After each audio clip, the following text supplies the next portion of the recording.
And a good Thursday, everybody. Welcome in. Chase and Big Joe, 102.5 The Game. We're live today at 5 Iron Golf here in the Vanderbilt area, right at 21st Division. That area, come by and see us. The golf simulators are going. They're awesome.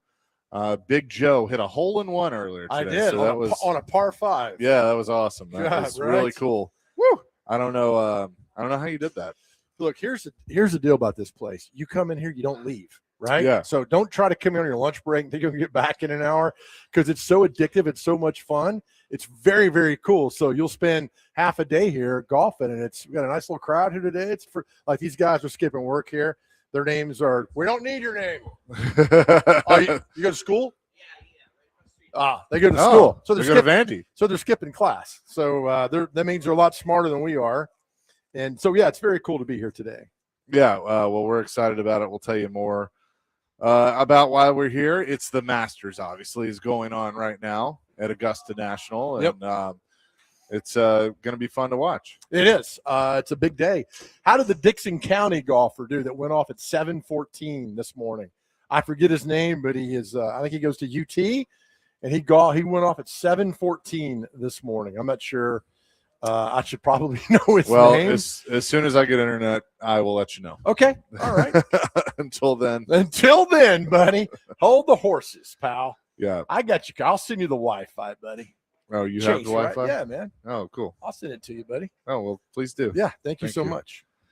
We got so busy in our pre-show meeting with Dr. Crane, we just kind of forgot to get the internet going. Dr. Crane, how are you today? Doing well, guys. Not too bad. A beautiful day outside. Oh, excuse me there. Yeah, everything's great. You got the band with you? That's cool. I had the band go with me today, and they're just like, hey, let's play a little music while you're talking. I'm like, sure, why not? Yeah, I like it. Love it. Love it. 615-737-1025 is our phone and text line, driven by WilsonCountyHyundai.com. And, yes, we are at 5 Iron Golf, 202 21st Avenue South in Midtown. This is the spot where golf meets good times, right in the heart of the city. No tee times, no dress code, just world-class simulators, darts, food, drinks, and the best sports atmosphere in town. And today they're giving stuff away all day, so come and check that out. What we're working on is here's a challenge for everyone inside 5 Iron right now. We're running a closest to the pin competition on the simulator. The best shot of the afternoon wins a premium bay for 2 hours. So talk to the team inside to enter, and we'll announce the winner around 4 o'clock. Oh, I like that. Yeah, so that's pretty cool. I like that. Is there any part of a golf game that you're good at? Not really. I can't. That's a 5 right there for you. I can drive, and then I've won several putting competitions in my life, so I've got 2 really good putters. But that's all I've got. I can't do the short game. I don't have the patience, so I usually quit by the 4th hole. Yeah, and I'm gone. I felt bad 2 years ago. I was golfing with our friend Matt Griechi and I was like, after the 4th hole, I'm like, I'm done. He's like, where are you going? I'm like, I'm going to the bathroom. I'm going home, and I left. I felt bad, but I just couldn't get it done there. So I don't know. It's cool. I've never been to the Masters. I've never really had an over desire to go to the Masters. For those who do, God bless you. I've heard nothing but fantastic, wonderful things about that. So yeah, there's a lot of our friends that are down there that got down there Tuesday and do we have friends? Allegedly. People we know, acquaintances there you go. That are there right there. Did it work? I don't know yet. Okay. Is it the guest one? No, it's the regular one. Oh, okay. On the air, people, you're going with us to do all this. Yeah. So we got you covered on that. Have you checked your TCP/IP settings?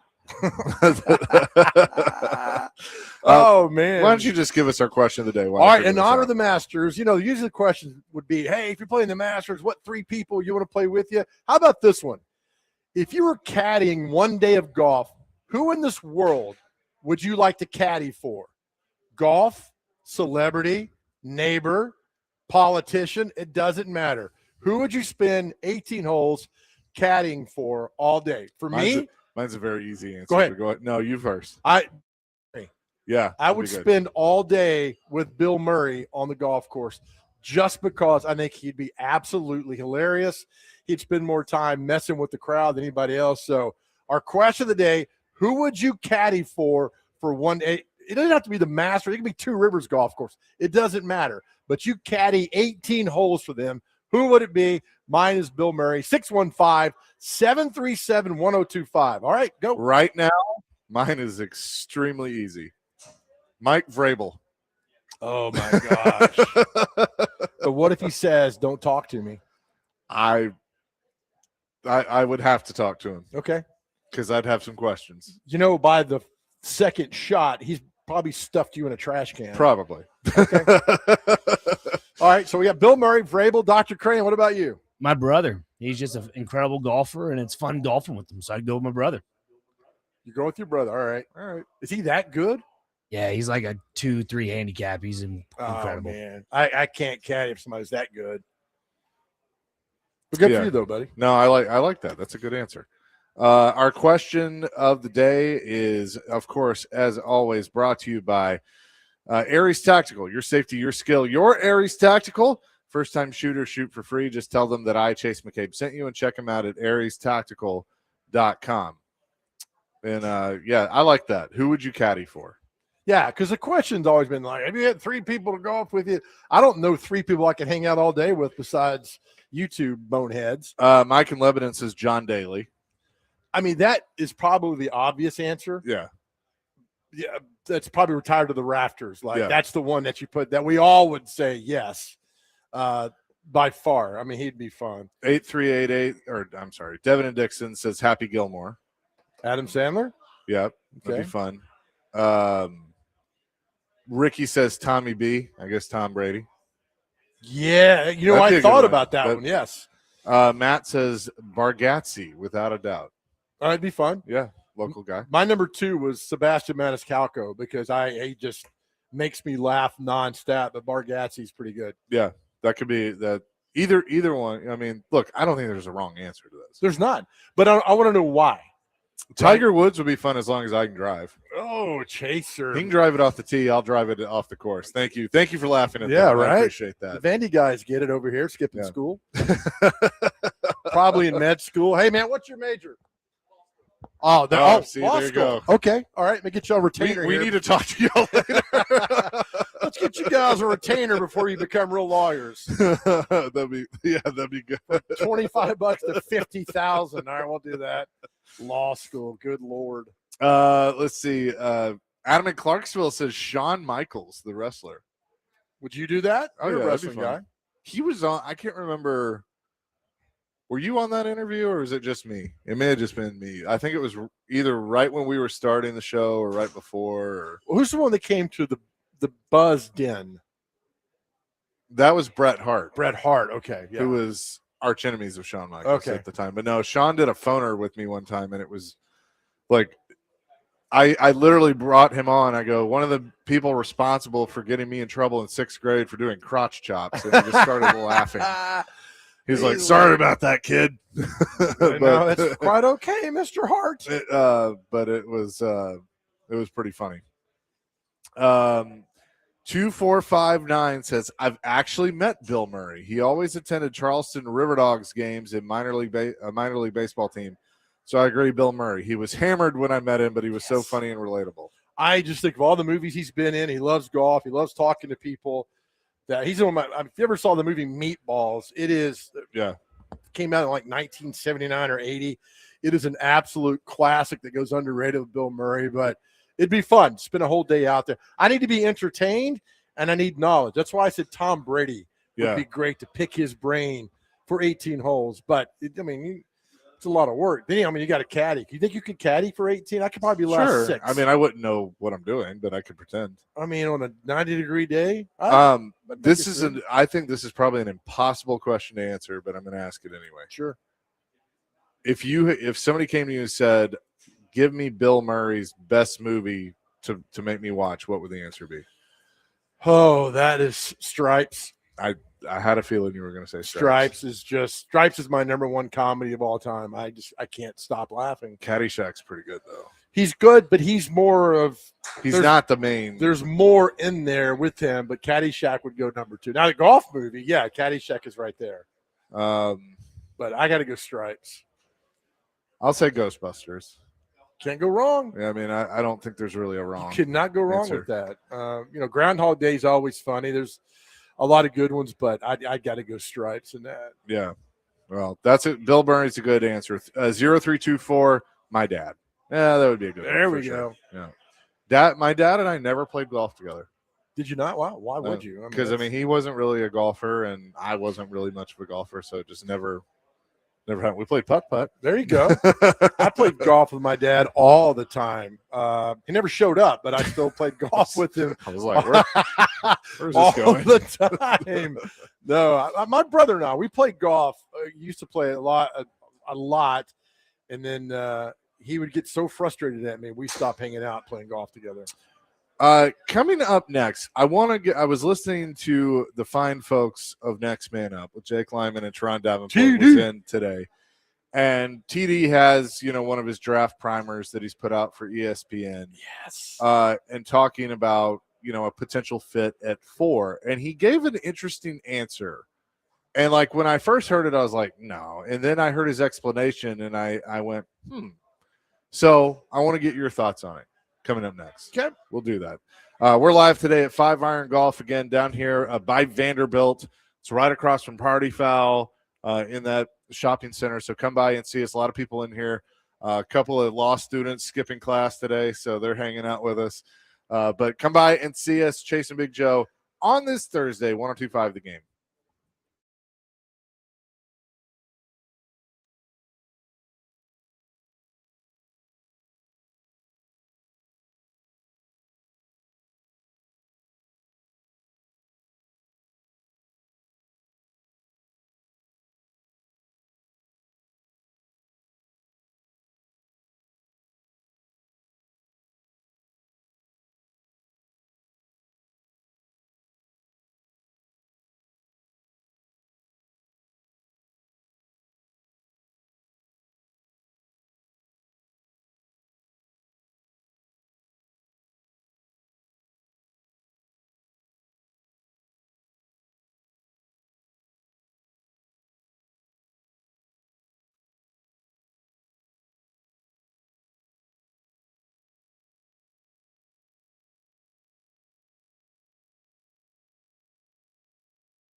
I don't know that there's a better fit just as far as like a guy that's tailor-made exactly for that defense. Now, I'm really big on David Bailey coming into the mix, and I think he fits, you know what I mean? But when you look at someone that's like literally made for this defense, Yeah. it's Sonny Styles, man. And I think you have to look at that. And it's funny because I remember Tuesday at the owners' meetings, right? Mike Borgonzi, he says, well, we're going to draft best player available, the top player on our board, regardless of position. And, I'm like, oh, shoot, they are drafting Jeremiah Love. Then the next day, Robert Saleh talked about being happy with the running back room, and he talked about defensive players, specifically edge rushers, being game changers too. And I'm like, oh, I don't know. But now that you sit back and you think about it and you sift through it, I think they were talking about Sonny Styles.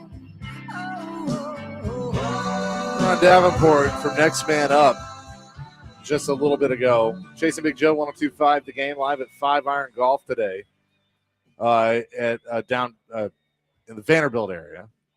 So what do you think of that? I think it's all smokescreen. I think we'll talk defense and draft offense. We talk offense, draft defense. I don't think they know. I think I told you the other day, I think there's about 47 scenarios that's laid out in front of Mike Borgonzi. And when the trade, I'm telling you, 2 or 3 they're not going to pick. They're going to trade out somehow, some way. And he's going to pull up a card like, all right, here's what happens when the Jets trade out. They take this guy, and then this guy moves up. There's so many scenarios. I think it's all right now psychobabble. It's just it's thrown out there. It's lying season. I don't know if it's lying season. It's like we know all these prospects. Here's where they're good value for us, and here we go. Until 2 weeks from today, until they bring that card up there, and Goodell says at number 4 the Titans take Jeremiah Love, then I'll know. Until then, it'll be like, well, I don't know. But I can't get excited. But do you agree with TD's explanation of why Styles would fit? Because Saleh's defense is different from what they've run the last few years, going to a 4-3. You don't know. I don't know. I mean, that's the problem. I don't know because you're asking like a guy to do a lot coming here off the bat to do that. I know if they don't draft Love or Reuben Bain, Titans fans are going to be massively disappointed. And they shouldn't, right? Bailey is great. Arvell Reese is great. They're equally as good, but all we've talked about is Love and Bain the last 2 weeks. That doesn't happen. You're going to have to convince Titans fans that this is the guy that they got.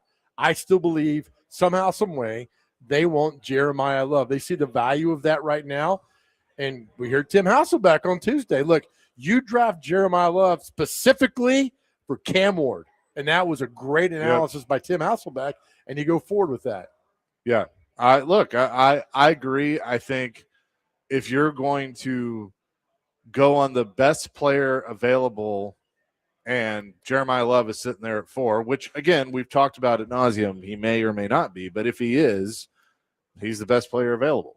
Yeah. By most metrics. So, I mean, I don't know if I buy into the best player available. What if at 4 the best player available is Fernando Mendoza? Yeah, well, you're not taking, right? I mean, there's scenarios and different things that happen who you want to figure out and get. But I just think at that 4, we even talked about this. What if the Titans trade out of 4 to 9 or 10? What if the Chiefs trade up at 4?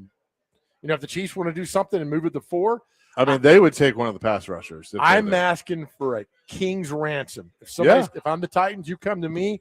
I want 5 of the top 100 picks. I want 5 in the top 100. That gets you midway through the third round. Yeah. Give me 5 of the top. And those 5 need to come in and play immediately. There's no more sitting around. I hate this building for the future nonsense. It's now. You play now and get those guys in here. Yeah. 615-737-1025. What would you think if Sonny Styles was the pick? But I'd be curious of that. I don't know. We'll see. I mean, there's a lot of the unknown that you deal with here, and to see what happens and what guys are going to bring in. Yeah. Oh, let's go. Hey, it's Clay. Let's go to Clay on this. Clay, what you got? Boys, how we doing? We're fantastic. How are you? Glad the gang is back together. Y'all have been what I hear from Dr. Crane on excused absences, both Joe and yours lately. Yeah, we've had a couple, but we're back. We're good. Joe, talking draft and the Titans, maybe after it's over, I could name 5 players on the team, but right now I'm not sure I could. And I'll be honest with you, who the heck? It's okay. Look, as long as you know them by August when they start playing and winning games, we're good, man. Sonny Styles is a interior linebacker for Ohio State. Okay. What do y'all think? Honestly, what do y'all think is their biggest need? I mean, they need a lot of things, Clay. They need pass rush. They need a playmaker on offense. So they don't necessarily need a running back, but if he's a dynamic playmaker, then I would say that they would need that. What about the Love kid from Notre Dame? That's who I'm talking about. Yep. Yeah. I mean, I think if he's there at 4, I would endorse them taking him at 4.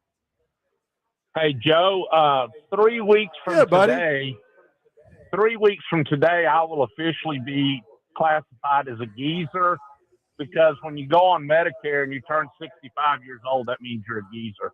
I'm getting old. You know, Clay, one of the things I don't like in this world is people announcing their own birthdays. So, that's good. I'm not a fan of. Does that mean we have to bring you donuts?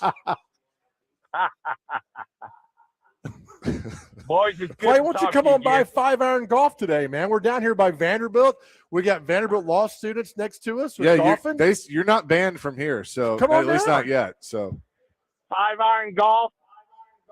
yeah, of 21st right. Avenue. Come down and see us. But for God's Okay. sakes, don't bring those sandals in. Put on shoes. thank you, See Clay. ya, boys.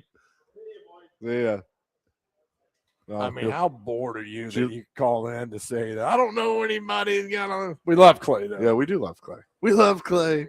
He's a great guy. He's a great guy. Yeah, so always fun. You're welcome.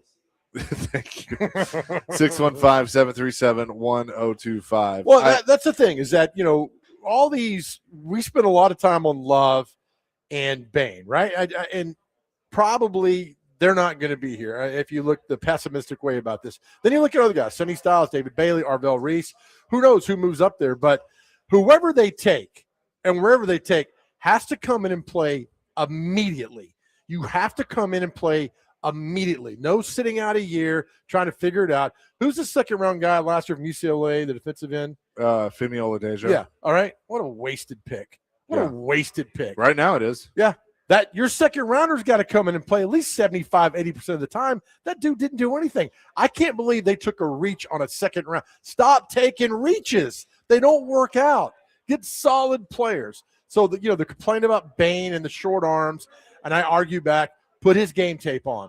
Put his game tape. Show me the game tape. Show me that Texas A&M game in front of 110,000 people and watch Reuben Bain wreak havoc. Show me the Ohio State game the next week. He was in the backfield the entire time. Show me that. That guy's got a motor. Stop with another nonsense of the intangibles. It's absolutely nonsense. And I hate it. You know what would be amazing? And I think this has no chance of happening. But we've seen guys, and Will Levis was one. We've seen guys before that are, everybody's talking like they'd be a first-round pick and they drop. Yeah. Titans take Love at 4. Bain drops to 35. Did you drink pre-came in? No, it's not going to happen. I'm just Right. saying, and I'd hate it for him, but I'd love it for the Titans. Well, look what the Texans did 3 years ago when Yeah. Vrabel spilled the beans to Rossini, and then the Texans ended up taking C.J. Stroud and Will Anderson. Was right? that by the pool It with might- their friends around? somewhere, right? And I've said somehow if you can work out a trade with the car or the Jets, move up to 2, Yeah. keep your 4, and maybe get Love or And get Bain, yeah. and Bain, Yeah. and then give up next year's number 1. I don't care about next. I really don't care about next year. Next year's draft. I don't care. you got to you live got in the Bain now. and I get Love? it. I get what you were saying. Come on, man. You know who would be the worst general manager on draft day? Us. Absolutely us. We'd be so many scenarios. We at 10 day, you're like, all right, we gave him the Batman building or whatever else you need. And then Amy's like, hey guys, are y'all busy right now? Why is there a Jets logo on the Batman building? We'd sell out everybody. Jets Tower. Players. Coming up next, Terry McCormick from Titan Insider and Main Street Media. We'll talk to him, get his thoughts on the draft and much more. We're live at 5 Iron Golf today. Jason Big Joe, 102.5 The Game.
Chase and Big Joe, presented by the Omni Nashville Hotel. We're live at 5 Iron Golf today, 102.5 The Game.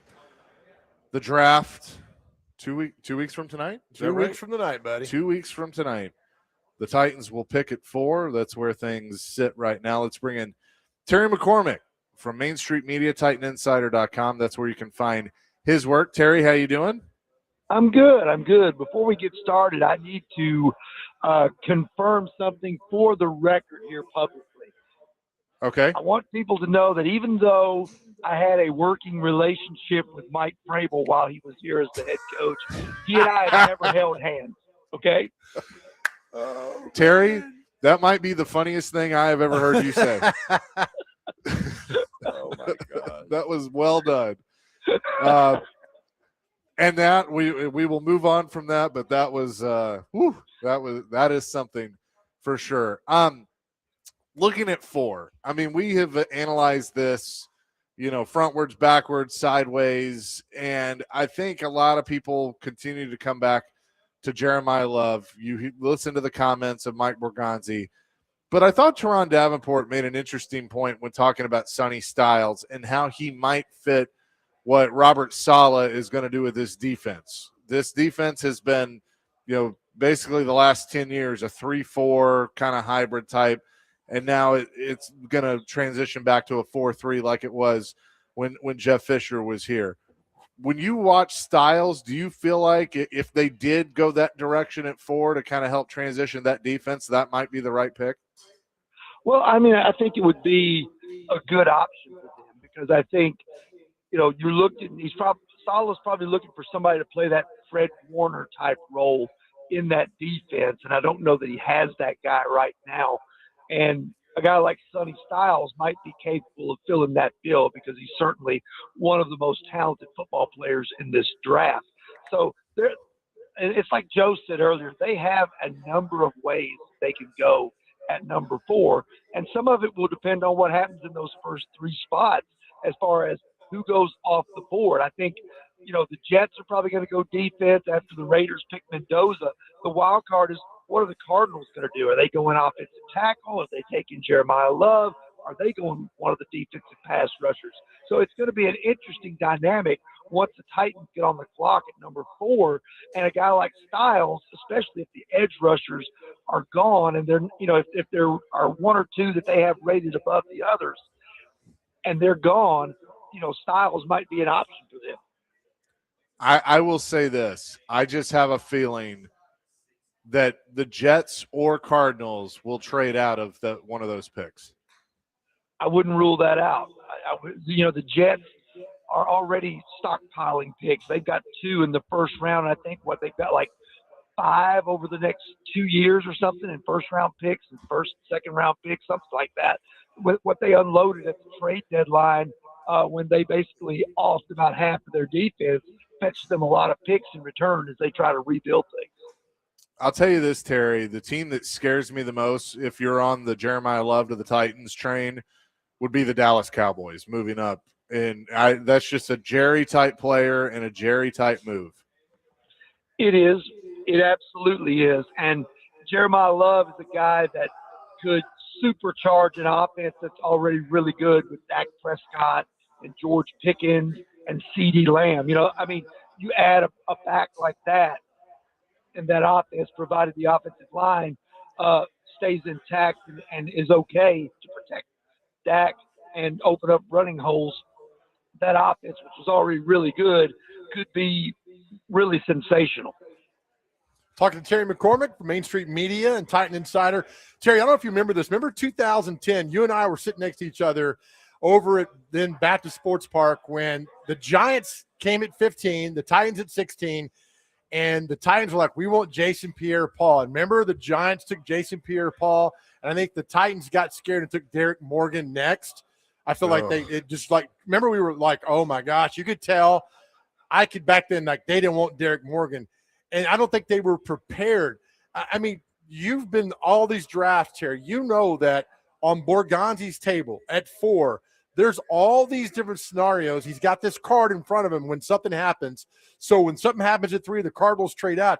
He's got to be ready to go and not panic, right?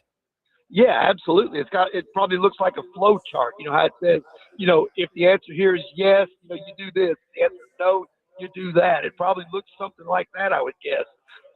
But yeah, he's got to be prepared for every scenario that comes up in terms of what goes on with the first three picks, whether the teams that are in those slots make those picks, or if they trade out and somebody comes up and jumps in for a player that maybe the Titans covet, but can't but become blocked by them moving up.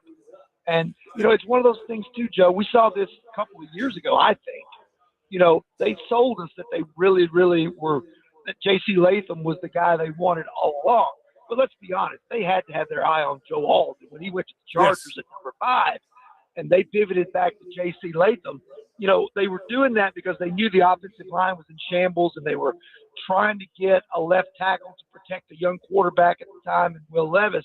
But let's be honest, they could have done Levis a lot more favors if they drafted Brock Bowers and put a 100-catch target out there for him to throw to, and found somebody else to play tackle, I think. No, I agree 100%. Terry, what about the relationship on draft night between Saleh and Borgonzi? How much input do you think Robert Saleh will have? How much should he have on draft night? Because it seems like, from what I can gather, those two are working pretty well together. Yeah, I think that Saleh is going to have a heavy amount of input because it's going to be his team that he's going to be coaching out on the field. Borgonzi tapped him instead of going with Nagy, whom he knew from Kansas City. He tapped Robert Saleh because he was impressed with him as a coach and as a man. And I think, the two of them are going to work hand in hand. And then the wild card factor in all this, too, is you cannot forget about Brian Dable, who's going to be the offensive coordinator and is basically going to, for lack of a better term, be the head coach of offense for this team, it feels like. So how much input is he going to have in the offensive players, and how's that going to weigh against what Saleh wants to do with the defensive players and the overall team? Terry, do you think that we've talked so much about Jeremiah Love and Reuben Bain that if they did take a David Bailey or Arvell Reese, that a majority of Titans fans would be like, oh, man, come on? Because, look, Bailey is really good. Arvell Reese is really good. And, but we've spent so much time talking about Bain and Love. Do you think Titans fans will be a little bit disappointed? Some of them might be, especially the ones that want an offensive player if they go defense in the first round. But if one of those guys are there, look, we all know this team has a lot of holes still. They spent a fortune in free agency this offseason and seemingly have improved in some spots, adding Wan'Dale Robinson to the offense, adding John Franklin Myers and a host of others on defense to kind of rework that unit into more of what Robert Saleh wants to work with. But they've still got a lot of holes. And I think most Titans fans would say, get the best football player you can find at number 4 and put him in and let him play. All right, so I'm going to ask you both this question. Give me a player on offense and a player on defense that's currently on the team that you think needs to take the biggest step forward this year. Go, Terry. Terry, you go first.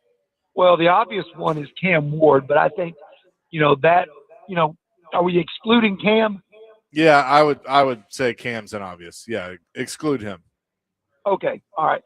I'll say that because they have not done a lot on the offensive side of the ball, I need to see a big year out of either Tim Dike or Gunnar Helm to step up and Dike either be wide receiver 2 or Gunnar Helm be tight end 1 and contribute heavily into this offense. Oh, that's good. Mine's J.C. Latham. I think if he can become a powerful right tackle, it helps out big time. And I also think, this might sound weird, but I want to see Jeffrey Simmons still do what he does and go up another notch. I still think he's got that in him. He's just been surrounded by bad talent. Now you've got good guys around him. The guy's an absolute force. And I think if he can take it to another level with the supporting cast, he's unstoppable. There's so much potential here, and that's the worst word used with any sports team, but they've got this, and they can make something happen. So mine's Latham and Simmons. Who'd you say defensively, Terry? Oh, I didn't. I said 2 offensive guys. I said DK and Helm. Terry. Now, Defensively, they need Kevin Winston to step up and be a force at safety because they've revamped the entire defensive back room. They need Kevin Winston to step up and be what they thought he was going to be. I would agree. I think Winston to me could be a superstar on this defense. I just think he's got the makeup. Yeah, I do too. It's a matter of can he stay healthy because he was nagged by injuries coming off the ACL, led to hamstring problems last year. So you hope all that's behind him and that he can go out there and kind of show what he can do. Good stuff, Terry. Appreciate it as always. We're 2 weeks away, and I'm sure we'll be talking again soon. All right. Thanks for having me. Terry McCormick from Main Street Media and TitanInsider.com joining us here on the program. Again, we're live at 5 Iron Golf today. We'll take your reaction to that. 615-737-1025. Chase and Big Joe, 1025 The Game.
Chase a Big Joe, 102.5 The Game on this Thursday.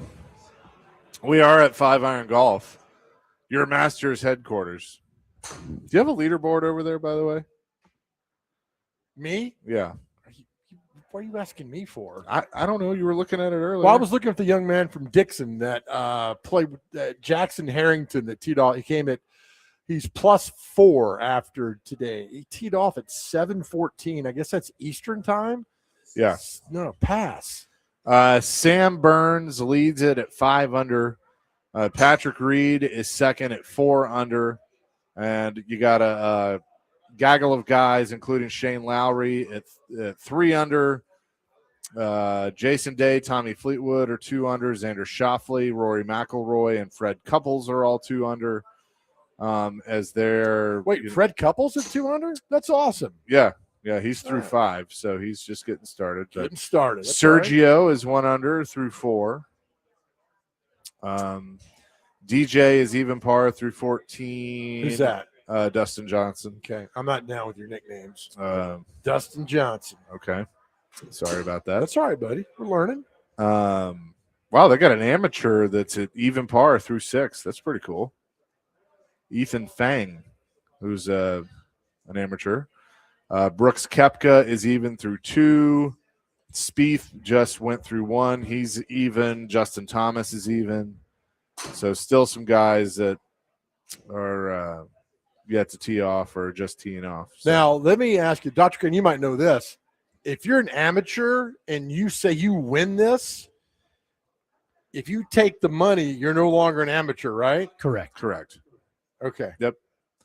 Scheffler will tee off anytime now, here in just a few minutes. So all the live guys are in this, right?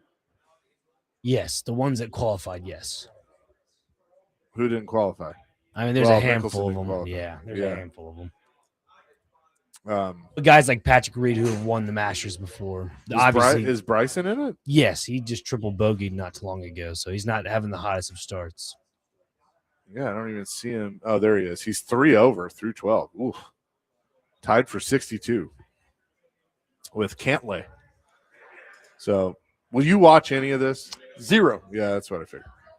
Sorry, I mean, if you do, that's fine. I mean, I'm not a golf guy. I mean, so if you guys do that, fantastic. And I hope you have a great time. I mean, I remember the 05 when hope you have a great time. When with the Tiger Day, to me, it's always been for those that would go out and follow guys, it's like Tiger. Then after that, it was John Daly. Then after that, everybody's lumped in together. Is Daly in this? Is he playing? Yeah. God, no. No? I wish. Same, right? I wish. He's so good for the game of golf, man. So, yeah. He's probably down at the bar watching. Probably is. Didn't he rent out the Hooters in Augusta? And he would do meet and greets like in a parking lot or something? There's a Hooters in Augusta. Somebody You're please correct. text in. I think that's accurate. They right? just closed that awesome. that Hooters down this year, actually. So he had to find a new spot to set up at. Yeah, and I heard the autograph line is massive to go over there and talk to him and everything else. Such an iconic figure. He won, 2 what do you call them when he won the U.S. Open in 91, the British Open in majors. Sorry, God. Yes, thank you. And not Johnny. How old is John Daly? 59. He's 59. 59. His son is a really good golfer at Arkansas too. He looks just like him. Oh, wow. Yeah. So John Daly to lose out on $780,000 Masters windfall after iconic venue demolished. Daly made the Augusta Hooters iconic, but the restaurant was demolished ahead of this year's Masters. Come on. Wow. Does it talk about anything else? Golfers and patrons are back at Augusta. For many years, Daly was seen gripping it and ripping it as he made his way around the Masters course. But in recent times, he's set up his shop outside the grounds at the Hooters since 1997.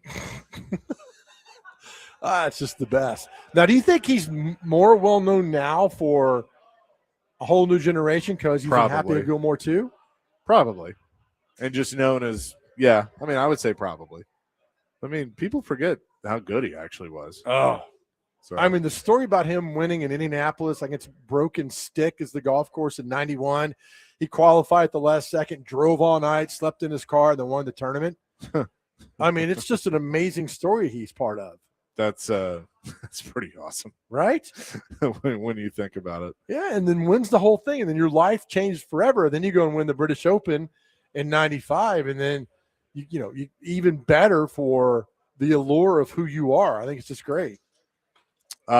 Yeah, I agree. 615-737-1025. Our question of the day is, if you could caddy for one person, who would it be? Your best friend, you get an athlete, actor, actress, doesn't matter. Who would you caddy for one day on the course? I said Bill Murray. Chaser said, I said Mike Vrabel. Mike Vrabel. That could be fun right now. Mike Vrabel would stuff Chase in a garbage can after the first hole. He would. But you know what he would do if he was here at 5 Iron Golf? He'd get a pimento and cheese sandwich for $1.50, an egg salad for $1.50, ice cream sandwiches, Bud Light, Mick Ultra. They have it all here at 5 Iron Golf. Some specials are running in honor of the Masters, and you can come and set up at one of these simulators and check it out here at 5 Iron Golf. We'll come back with more on Chase and Big Joe, 102.5 The Game.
Hour number 2, Chasing Big Joe, 102.5 The Game. We're live today at 5 Iron Golf.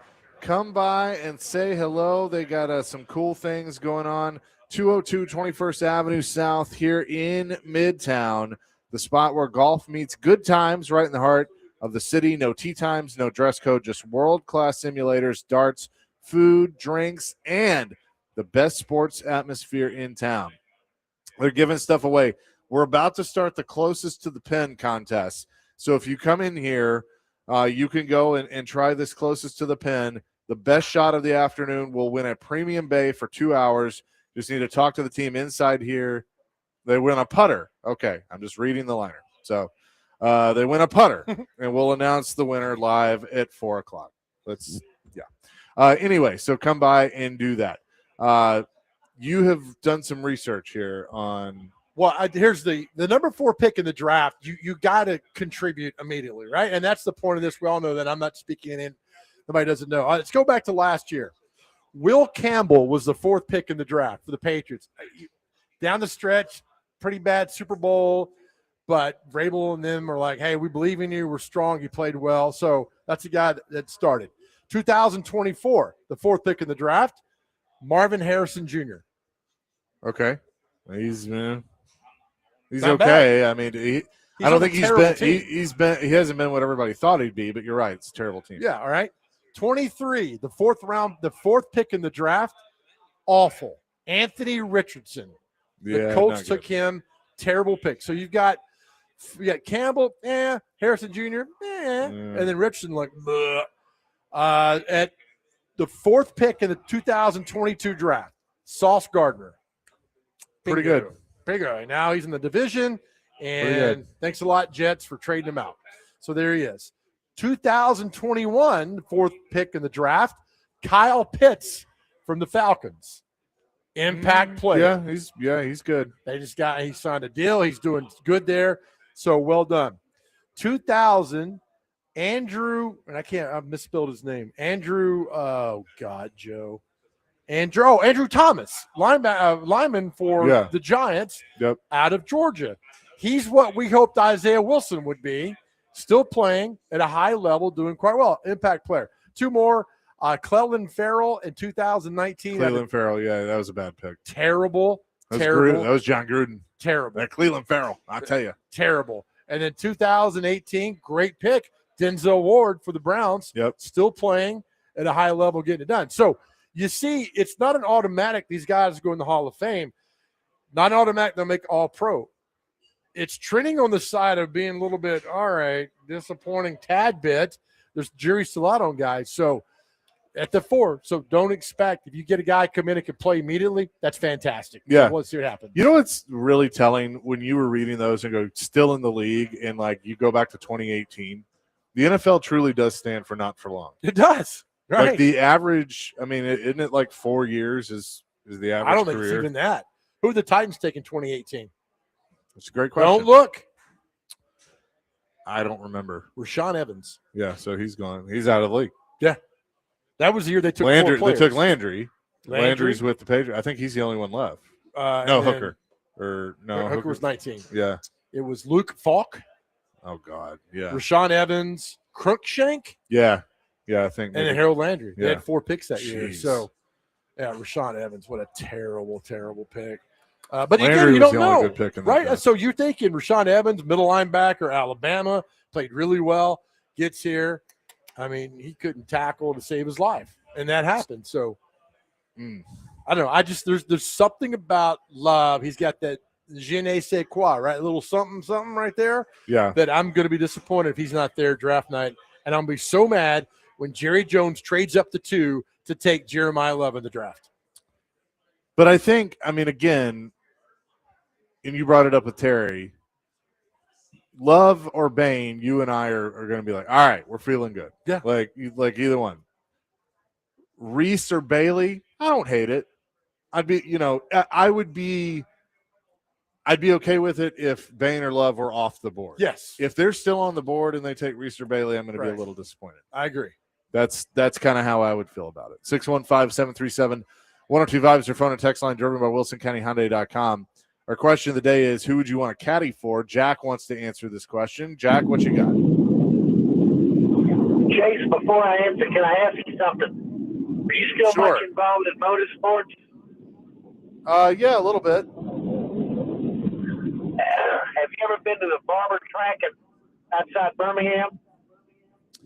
No, but I've wanted to check it out. It looks like a really cool place.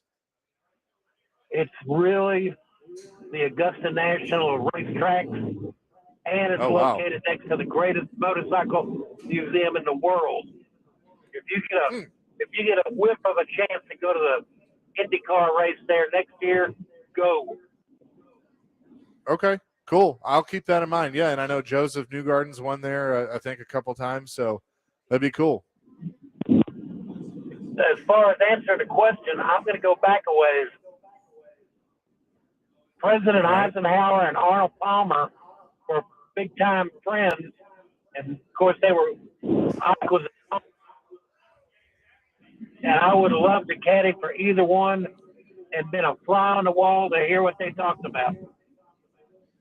That would be good. It's a good one. Thank you, Jack. Appreciate the call. That's a real that's kind of outside the box, and I like that one. Yeah, I would caddy for any president. I'd go Trump, Biden, Obama, Clinton. I don't care. I mean, I don't care how you lay or what you think about these guys. The current one would probably be the most entertaining, but probably. Yeah, but I would do all that to have to caddy for a president or something like that. It'd be great. But yeah, I mean, JFK and Palmer and Eisenhower and those guys. Yeah. But more currently, like if you had the opportunity today to go do that, who would you do? And, I said Bill Murray earlier, and I said Vrabel. Vrabel as well. Mainly because of current events. I don't think we'll see Vrabel making any more public appearances like he does the Tahoe golf, whatever, in July. He ain't doing that. So anyway. He's like, I'm done. I've been done with all of you. I'm really done with all right? of you now. So he's moved on. So I don't know. That's a fun question. We got a lot of good responses. Can we raise money to for when the Patriots have their next press conference to send like Kuharski and Rex Road up there to sit front row and ask about this whole thing? They would deny all that. Dustin Hopkinsville, buddy, he said he'd caddy for Stevie Wonder. I saw that. Dustin, buddy. Oh, man. Kenny the mailman wants to answer this question. Kenny, what you got? Hello, good friends. I guess they stole mine caddying for the president, but my second choice would be caddying for Rodney Dangerfield's character in Caddyshack. That'd be a good one. Al Cervic, that's a good one. Shot 80 feet down the course, and he would take care of me. Okay, that'd be a good one. Did y'all enjoy that movie? Yeah, of course. Oh, absolutely. It's a classic. All right, and here's a good – I always look for something good to share with the listeners. I'm sitting here reading a story called Red Light Reality Check from Main Street Media. Now, I can't tell the byline. The byline's sort of messed up, but it really focuses on Scott Hamilton. It's a great story. Read it. But he's also one of the best interviews y'all have ever had. You wouldn't think that, would I have interest in a ice skater? But he talked about the Olympics. He talked about raising money for cancer research. And he is he has such a personality that draws people in. If you get a chance, go to his fundraiser, Skating with Nashville. It's one of the best things Nashville puts on, and I don't know if a lot of people know about it. Y'all have a great day. Is that article written by a very handsome young man? Yes, it is. I did notice the photo, but the byline's messed up. Is that the one about the red light? Yeah, Red Light Reality Check. Yep. Everybody thank you, Kenny. I appreciate the kind words, buddy. I wrote that story last week about getting frustrated in traffic, and Scott Hamilton, during a break when he's with Chase and I, said, when you've beaten brain cancer twice, the last thing you're worried about is a 3-minute red light. Yeah. And I was like, that is absolutely powerful, and it really shut me up that day of like all of our problems. Yeah. And Scott Hamilton said it in such a gracious and grateful and appreciative and God-fearing way that it really struck me to my core. So when he battled brain cancer and beat it twice, last thing you're concerned about in life is a 3-minute red light. So thank you, Kenny. That is very, very true. Kevin wants to comment on the Predators. They'll play later tonight, and obviously we'll have a lot of Preds flavor coming your way with Greg Wyshynski and Max Hers. Kevin, what you got? Hey, how's it going today, boys? Listening to the show, loving what I'm hearing. I've been enjoying the Predators. Stamkos has been on a bit of a heater. I don't know if you guys have been following, but I think it's time to trade while his stock is high. I would like to see us, look towards the future. I don't see Stamkos having a great future, and I think it's right now he's looking good. I think it's time to get rid of him. It would be nice if we could bring on board some of the stream stars, and maybe trade Stamkos off. I would be interested to see that. I was wondering how you guys felt about maybe that concept. Kevin, no, Kevin. We're worried about tonight. Yeah. Then we'll worry about Saturday I'm worried and about then Monday. well, I'm not worried about trading Stamkos. I want them to win. We're not talking that. No, I'm fully in agreement with you, brother. But I'm looking down the road, and I think it's time for us to maybe. I think right now, if we were lucky, we could pick up Dillon and a few of the other stream stars for Stamkos if we got a nice trade. We're looking at there's a few people looking for trades right now, and I think Stamkos has the high enough stock option that we could maybe. I'm looking towards this year, but I'm also looking towards some of the upcoming seasons. You feel me? Kevin, we may not be here Saturday, right? Yeah. Let's worry about tonight, Bubba. No, that's fair. Let's cheer tonight. That's fair. Yeah. So you guys think we should hold on to Stamkos and maybe look at picking up Dillon and some of the other guys after the season? Well, yeah. I mean, we can't trade right now anyway because the trade deadline's passed. So I think, that's an off-season thing. Thanks for the call, Kevin. Appreciate it. Yeah. I'm sorry, we're up against it. But no, I hear what he's saying, but that's going to be for the new GM to decide in the off season after whatever happens. Exactly. I am focused on 8:00 tonight. Yep. My good friend's doing the pregame at 7. I will have pregame for you at 7:00. So looking forward to that. We'll also talk to Greg Wyshynski and Max Hers coming up a little later in the show. We're live today at 5 Iron Golf. We'll have more coming. Chasing Big Joe, 102.5 The Game.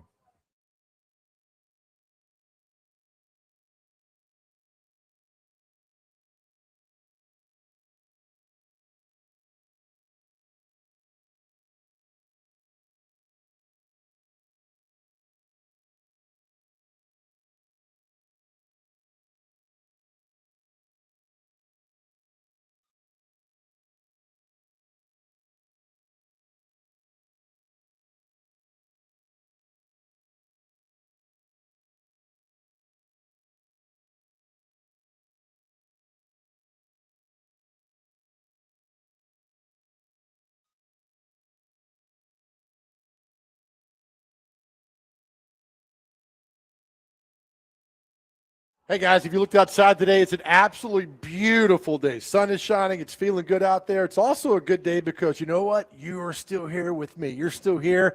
I understand the struggle some days that you go through, but you're here, and that is a beautiful thing. If you are still struggling to talk to somebody, I tell you all the time, go to therapy. It changed my life. I want it there for you as well. UnityCares.com is the website.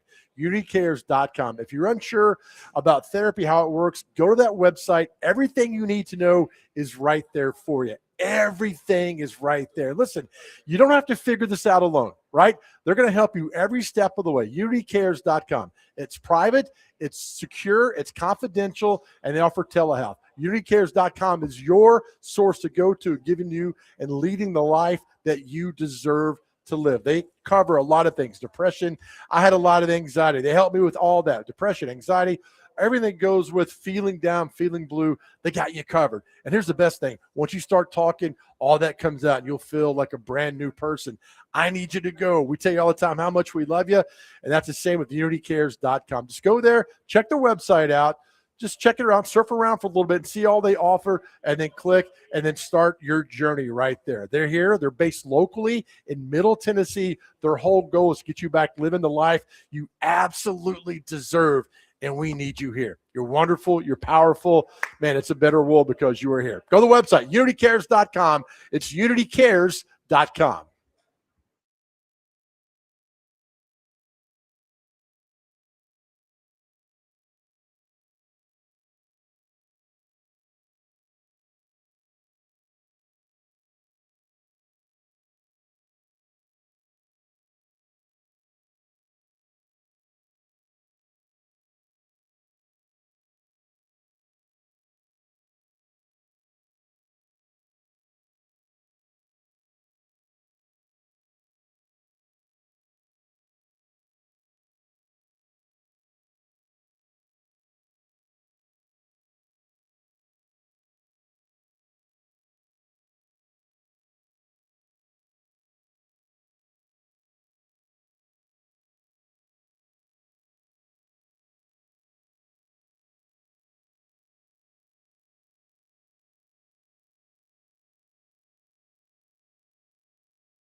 Chase and Big Joe, 102.5 The Game, here at 5 Iron Golf. We got a little food. Got some barbecue boneless wings that are very good. Nice job there. Listen, I didn't mean to attack Kevin, but I don't care about the Preds offseason at this moment. I do not care. I know some of you do. That's fine.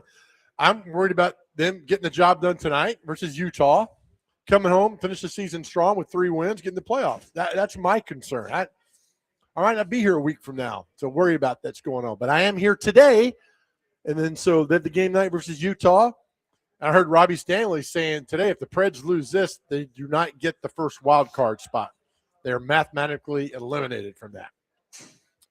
Yeah. Because they're 6 points behind. Yep. They do not have the tiebreaker with Utah, and there's 3 games left. So Yeah. if you get 6 points, you still don't get it. So win tonight and just erase all doubt and go for it. Yeah. No, I'm with you. And then worry about the offseason whenever the offseason comes. Exactly. I don't necessarily disagree with the thought process of You okay over there? of getting younger talent, Right. but worry about that later. Yeah, absolutely. So pregame tonight at 7 o'clock here at 102.5 with Max Hers with a call at 8 o'clock tonight. Yeah, Max I will hope join it's us at another 2:30. 8-round shootout for you tonight. So you get home at 2 in the morning. Yeah, can it not? Can we not do that? I was looking, and again, my favorite show is Robbie and Rex Road. Robbie was talking about the Kings have had 32 overtime games. Yeah, it's been nuts. Good Lord. It's been absolutely nuts this year with that.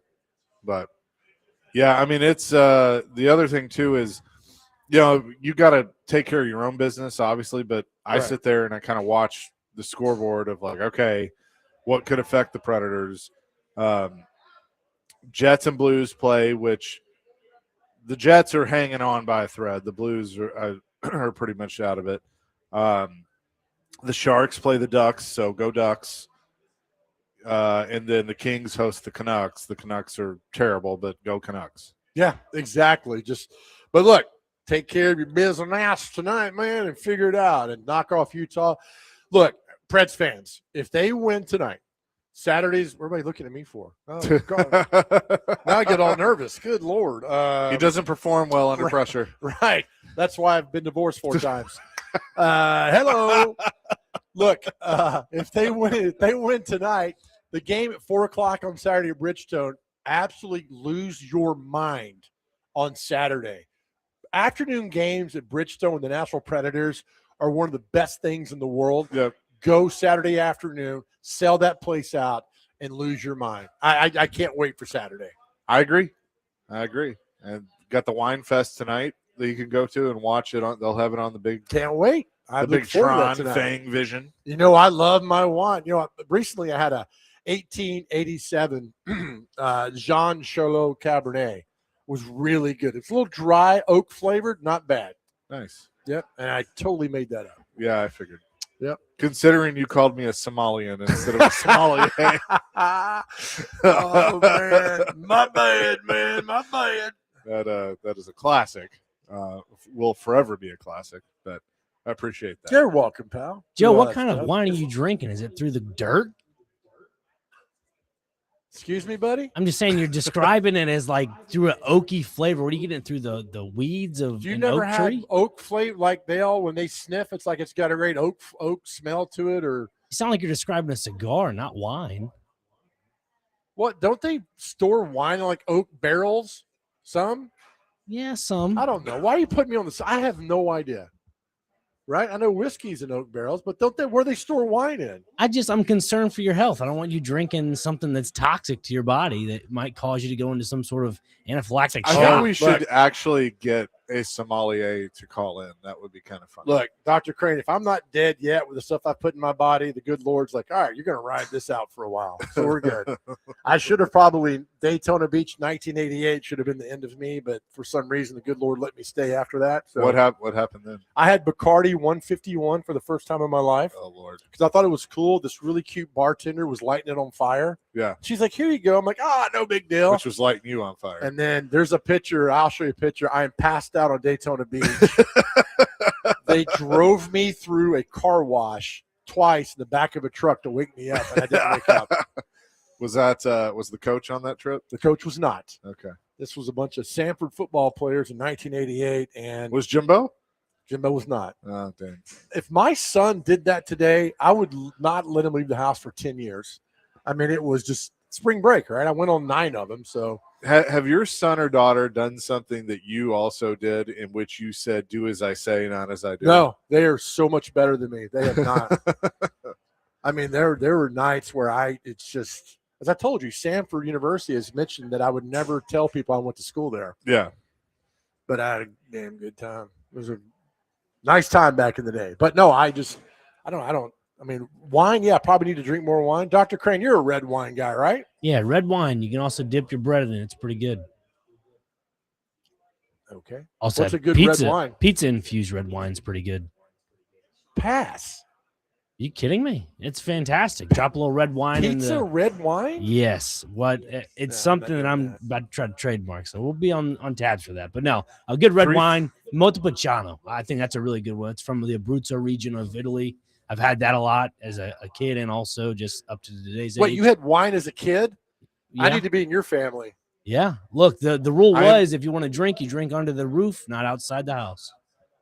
Oh, I like that. I am being told by multiple people that wine is aged primarily in French or American oak. Can I take my victory lap, or should I wait till 3 o'clock? Go ahead. Joe 3569 says Joe is correct. A lot of wine is aged in oak. Other wines are in steel. And I was scoffed at. Thank you, texters. God bless you, the text line. 615-737-1025 to let us know how great we are. Thank you. I'm just see, Dr. Crane. I don't pretend to know. I don't either. I mean, I Dr. just Crane read knows somewhere. more than I do. Right. So, that's where we're at. 615-737-1025. By the way, 8836 is mad at you about I guess Kevin's idea. He says, Big Joe, that's honestly stupid. Y'all look for topics all day, every day. So someone has a topic suggestion and you're acting like you're part of the team and have to focus on the next 6 hours. Give me a break. No, I'm not talking about the offseason. I don't care. Yeah. I'm focused about tonight. And that's not a top. We talk to it when the season's over. That's fine. But I'm not worried about the offseason. We should trade Stamkos for this and that. No. Yeah. He's got a game tonight in Utah. That's what I'm worried. And if you're looking off season, I'm worried about tonight, then I can't help you on that. But thank you for listening. Yeah, we appreciate it. And there's your break. We have one now. Chasing Big Joe live at 5 Iron Golf today, 615-737-1025. We'll come back with more next. 1025 The Game.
Jason Big Joe, 102.5 The Game here at 5 Iron Golf today.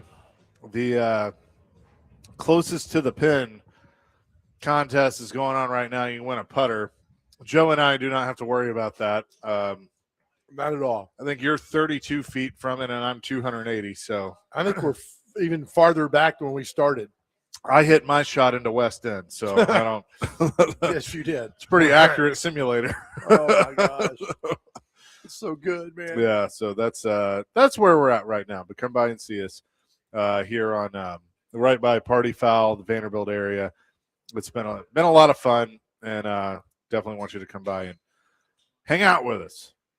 We got some Clay's here lining up to do the closest to the pin. Yeah, that'd be good. Speaking of Vanderbilt, they take on Oklahoma at the Hawk. First pitch is at 6 o'clock tonight. You can hear it all on 94.9 The Fan, presented by Gary Force Acura. So the Vandy boys back in action, pregame at 5:45 with Andrew Allegretta and company. So it'll be a little good weather for baseball a weekend too. Oh yeah, it's gonna be very nice this week. What is it? Are we getting into the 80s? I think we're getting to the upper 80s this weekend. Hey, Dr. Crane, do we have a Colorado Rockies update? I can get you one. Yeah, we'd like that. We're big Colorado Rocky fans. They still a team? Have they won a game?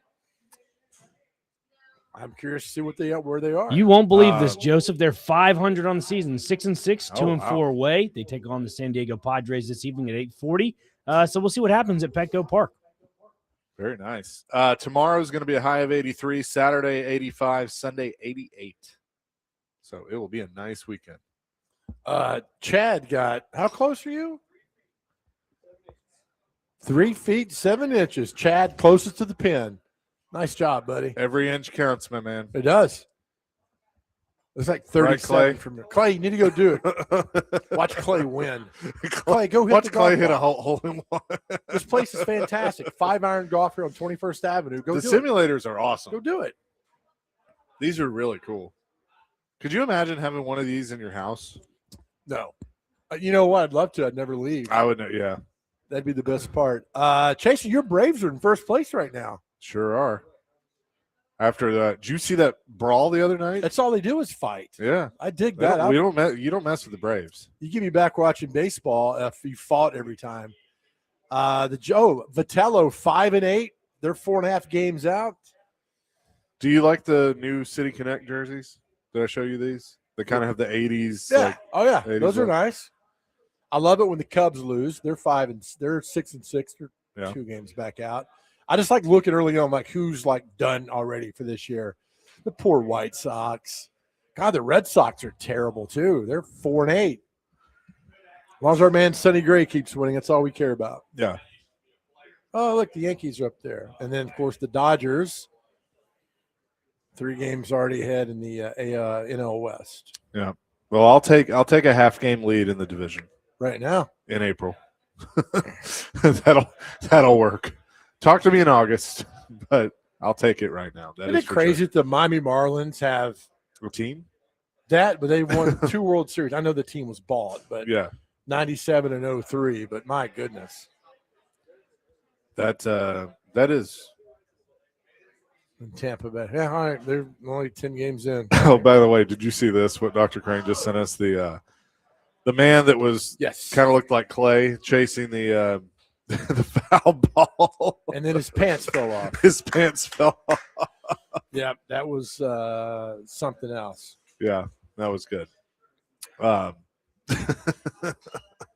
question of the day is, if you could caddy for someone, either a golfer, celebrity, whatever, who would it be? We had some good ones.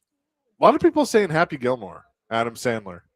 Yeah, that'd be fun. He's going to, replicate Happy. I don't think he would do that. I think he'd probably golf normally to do all that. Michael and Madison may have won the contest and won in a contest. He would say, I'd caddy for Diana Rossini's husband. This story is not going away for a while. I mean, and here's my thing, trying to be like, oh, our friends were there. They just weren't in the picture. And it's like, there's nobody in the pool, dude. Well, the rooftop picture, there's Yeah. nobody around. Yeah, for all that. come on. What do you want us to believe? I'm not getting into other people's business. Nope. That's their business. I will say that. What? Keep talking. I will say that it's always kind of been a wonder. Yeah. But right. Yeah. But anyway. Yeah. Anyway, going forward, 2 weeks from the day, the NFL draft rolling through and all that happening that's going on. Yeah.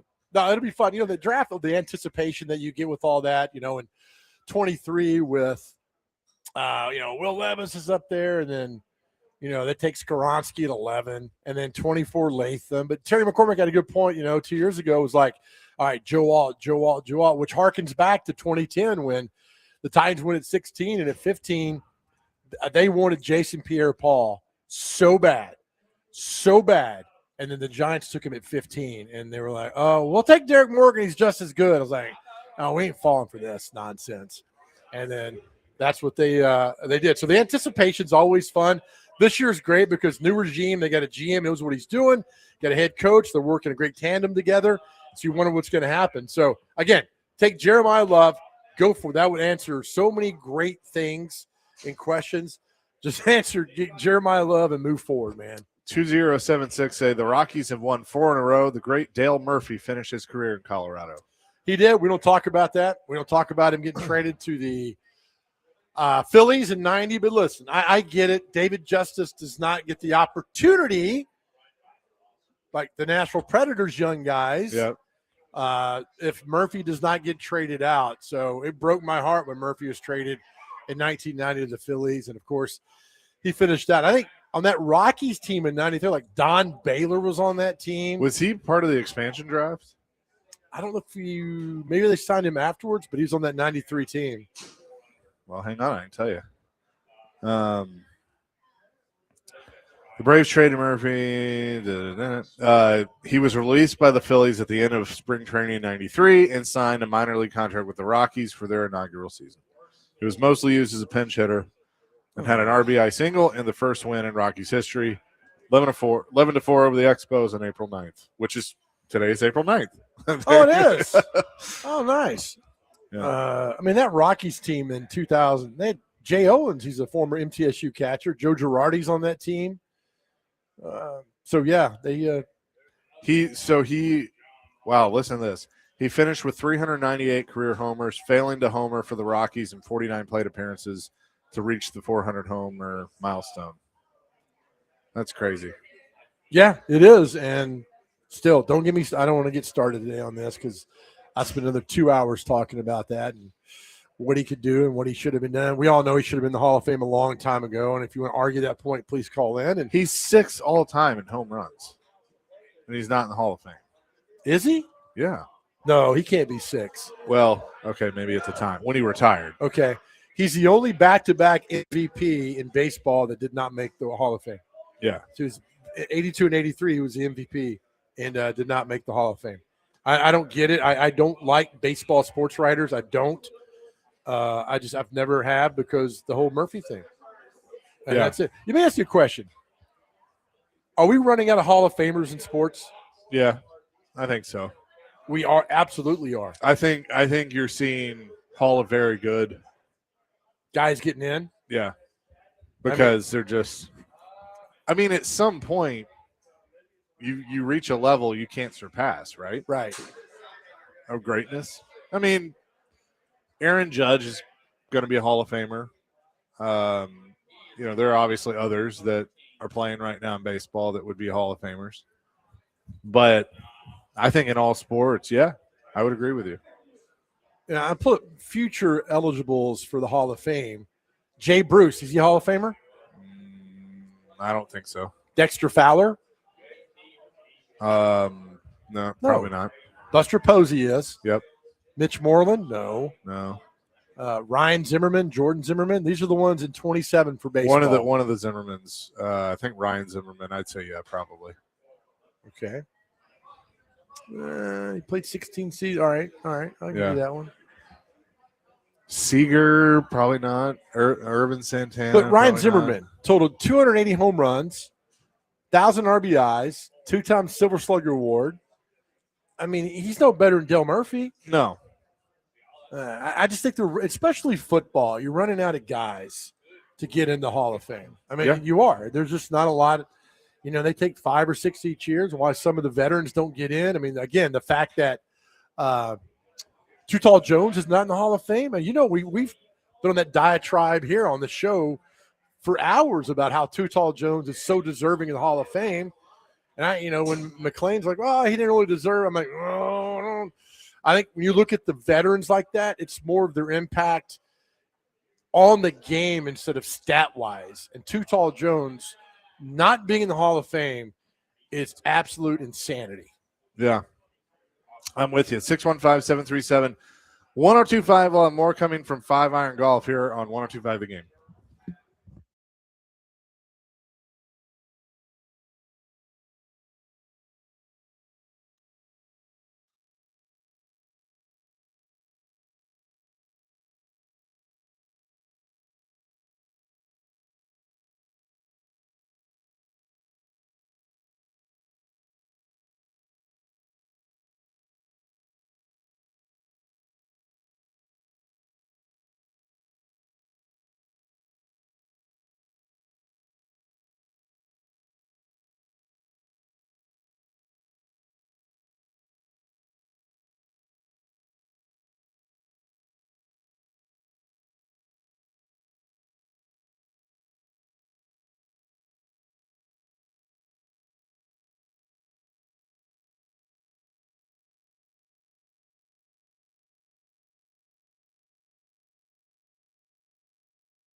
Chasing Big Joe, 102.5 The Game here on this Thursday at 5 Iron Golf. We're here today. We'll be here tomorrow as well. As the Masters is going on right now. Let's see, looking at the leaderboard, Sam Burns. Who? Mr. Burns. Mr. Burns is 5 under. Rory McIlroy in second at 4 under through 14.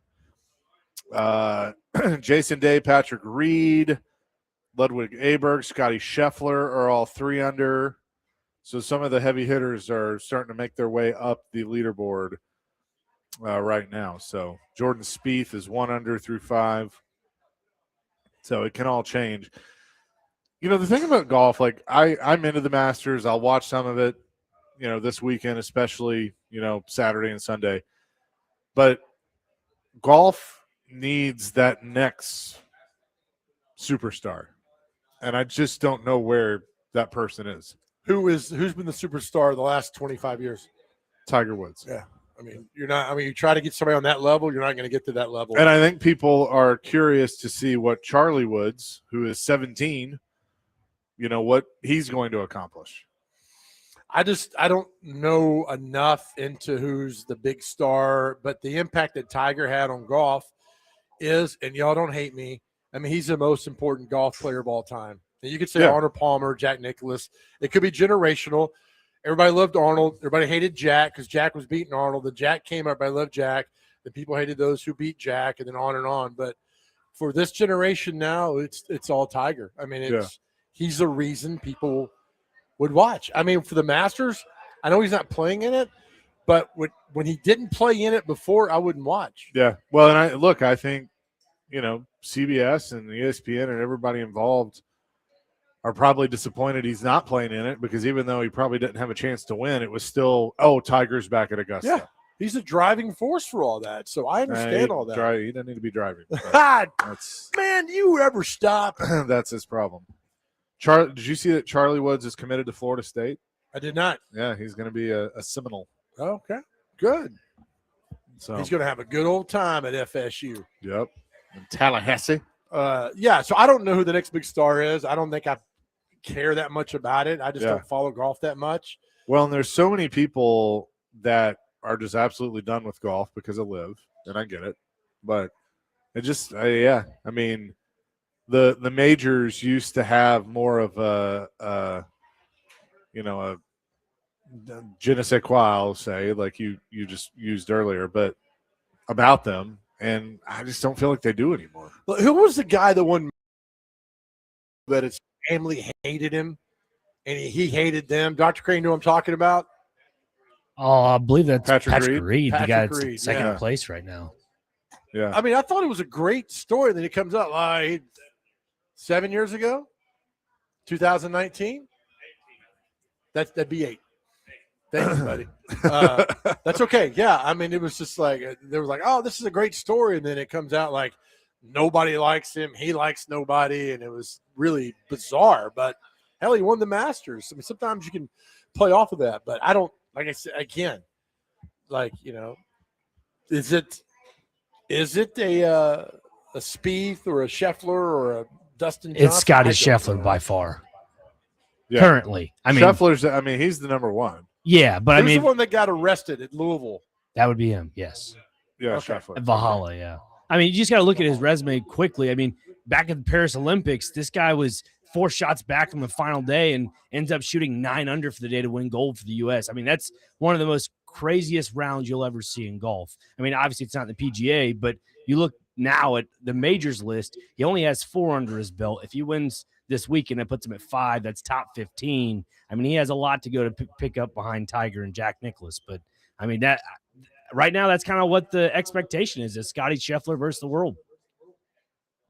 Wow. Do you think if Bryson hadn't gone to the LIV Tour, he could be up there? Maybe. You know, he's just such an unorthodox golfer. He has the big swing. I think, you know, looking at the par 5s, he does a really good job at, you know, stretching out his shots there. But I don't know. Live is a difficult thing to dissect because a lot of those guys went for the money. And then when the whole debacle happened with Rory and he found out that some of those guys that went to Live could have stayed with PGA and the whole money thing. To me, it was a little bit of a gimmick, but as to your question, to answer it, I don't think so. Just an interesting discussion. By the way, I just saw this that Nissan Stadium has tweeted out, new Nissan Stadium is 75% complete. Good Lord. It's like they're using an air compressor and just pump it up, pump it up, get it done. Wow. I mean, I drive by it every day, and I'm like, that thing is – it's hard to believe less than a year from now it'll be done. It sounds like it might be done this fall. I mean, that's crazy. But the Titans are going to play the first half of the season at the old one and the second half at the new one. Right. You know, it's funny. We talked to Chris Kirkpatrick yesterday about you got getting NSYNC back together and closing down Nissan because were they the second concert ever? Was it George Strait was one? Yeah, and then NSYNC was second. And then Billy Graham after that. So it's – I mean, how do you say goodbye to Nissan? Are you going to have – I know the last game of the year you'll bring back all the Titans alumni will come back for that day, which would be great. I mean, bring them all back for the final game at Nissan. But will there be one final show to close it down? Do you save that show for the new Nissan Stadium? Who knows? Yeah, I don't know. Who would you like to see close out Nissan Stadium? Garth. Exactly. Yeah. Yep. I still think it'd be cool to have, do two shows, one at the old one and one at the new one. That'd be something. Like back-to-back nights. Yeah. Who knows? But it'd be fun. I think Garth would be great. I still think Garth opens the new Nissan Stadium. Yeah. Because who was there the day they broke ground or whatever it was? Garth Brooks. Yeah. I think Jelly Roll is going to be involved somehow. Jelly Roll may close the old one. Him and Post. No, because Post. This is like the only stop on the tour that Jelly Roll's not on. Okay. Chase McCabe. So TMZ.com. Just putting the dots together to do that. Which I wouldn't have an issue with that because he's the hometown guy and all of that. Like that'd be cool. It'd be a cool story. I know they have. It's the motocross is at Nissan Stadium this weekend. Yeah, I saw some of their trucks getting off the interstate. Bruno Mars is coming in May to Nissan Stadium. Nice. Foo Fighters in October? I believe so, yeah. So there's some big Post Malone in June. CMA Fest. You're hosting a open comedy mic night out in the parking lot, right? Yep, we are open mic. We're excited for that. That's going to be on June 31st. We have set up an over-under of how long it'll take the cops to break that up. But. So, yeah, tickets are available. So June 31st, Nissan Stadium. Big Joe open mic comedy night. You can just use your Lycos account, and that's how you can lock in. Yeah, come on. More info on MySpace as well. MySpace, yeah, we'll be offering giveaways on MySpace or a Talk Tick. Yes. It's an alternative to TikTok. Is that the unathletics? It is. Yeah. Okay. Yeah. It's also it's free as well. So it's a good day. Cool. We'll have more coming in the 2:00 hour, including Greg Wyshynski from ESPN. He'll join us next here on 102.5 The Game.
Hour number 3, Chasing Big Joe, 102.5 The Game, live today at 5 Iron Golf. And watching the Masters. Everybody's in here having a good time. But time to talk some hockey with our man Greg Wyshynski, senior NHL writer for ESPN. And he's presented by Old National Bank. Get old. Greg, how you doing? I'm doing well, boys. Sorry about the confusion last week. I was in Disney World with my daughter and managed to pick the busiest week of hockey news maybe in the last 5 years to take a vacation. So that's pretty great. That worked out well. Yeah, exactly. but nonetheless, you're back at it. The Predators sit at 84 points. They're in the second wild card spot. Every game is the most important game of the year with only a couple of points, really 1 point, separating them and the LA Kings. Going to be a fun one tonight against Utah. What is the perception with people you talk to around the league about Barry Trotz right now after the deadline and the fact that his team is in a wild card spot at the moment? No, I mean, listen, I think I haven't really had many of those discussions because the ship has sailed. I mean, he's not going to be the GM after this year, as far as we can tell.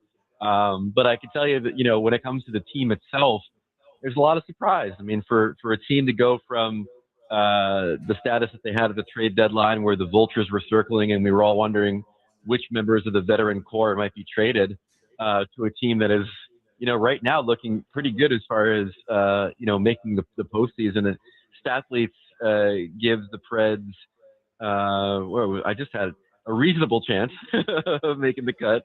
We're at 26% right now, according to Stathletes. So, I mean, that's not for nothing. So I think the perception is a bit of surprise that the Preds have gotten to this point and are in a position to potentially qualify for the playoffs after looking like they were going to be a team in transition earlier this year. A guy that is going to be available that we kind of thought could be Tom Fitzgerald with the New Jersey Devils. You're obviously in that area. You know the Devils very well. What's kind of your thought on his tenure with the Devils, and is he a viable candidate not only for the Preds job, but anybody looking for a GM? Well, I think he's a viable candidate. I like him in more of a president of hockey operations role, which is, I think, where he would probably end up in Nashville. The sense I got from a couple of sources this week is that the Predators are looking at a template in which they would hire a president of hockey operations with experience as a general manager, and then underneath that person would be one of these collection of assistant general managers that have come through and interviewed with the team. Because I got to be honest with you, when I started to see some of the names that were being floated around as far as having had, contact with the Preds or that the Preds were interested in, I was confused because I really thought they'd go with somebody with experience. But, you had a lot of AGMs coming through, and it makes sense that it might be under someone like Fitzgerald at the top of the organization. As far as his qualities, again, I think he's good at structure. He's good at building out a staff. I think that, he had some issues in New Jersey at the draft table and in player development.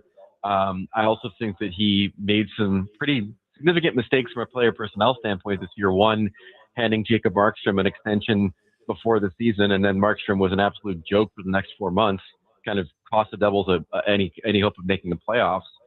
And then the whole Quinn Hughes debacle, where the Devils were in the driver's seat to try to acquire one of the best two defensemen in the NHL and kind of fumbled the bag, and he went to Minnesota instead. So those two things I think were reasons why this change was made. But I like Fitz. I think he's a smart hockey guy, and he does a good job of building out an organization. And I think that he'd be pretty interesting as the top of the pyramid for the Predators.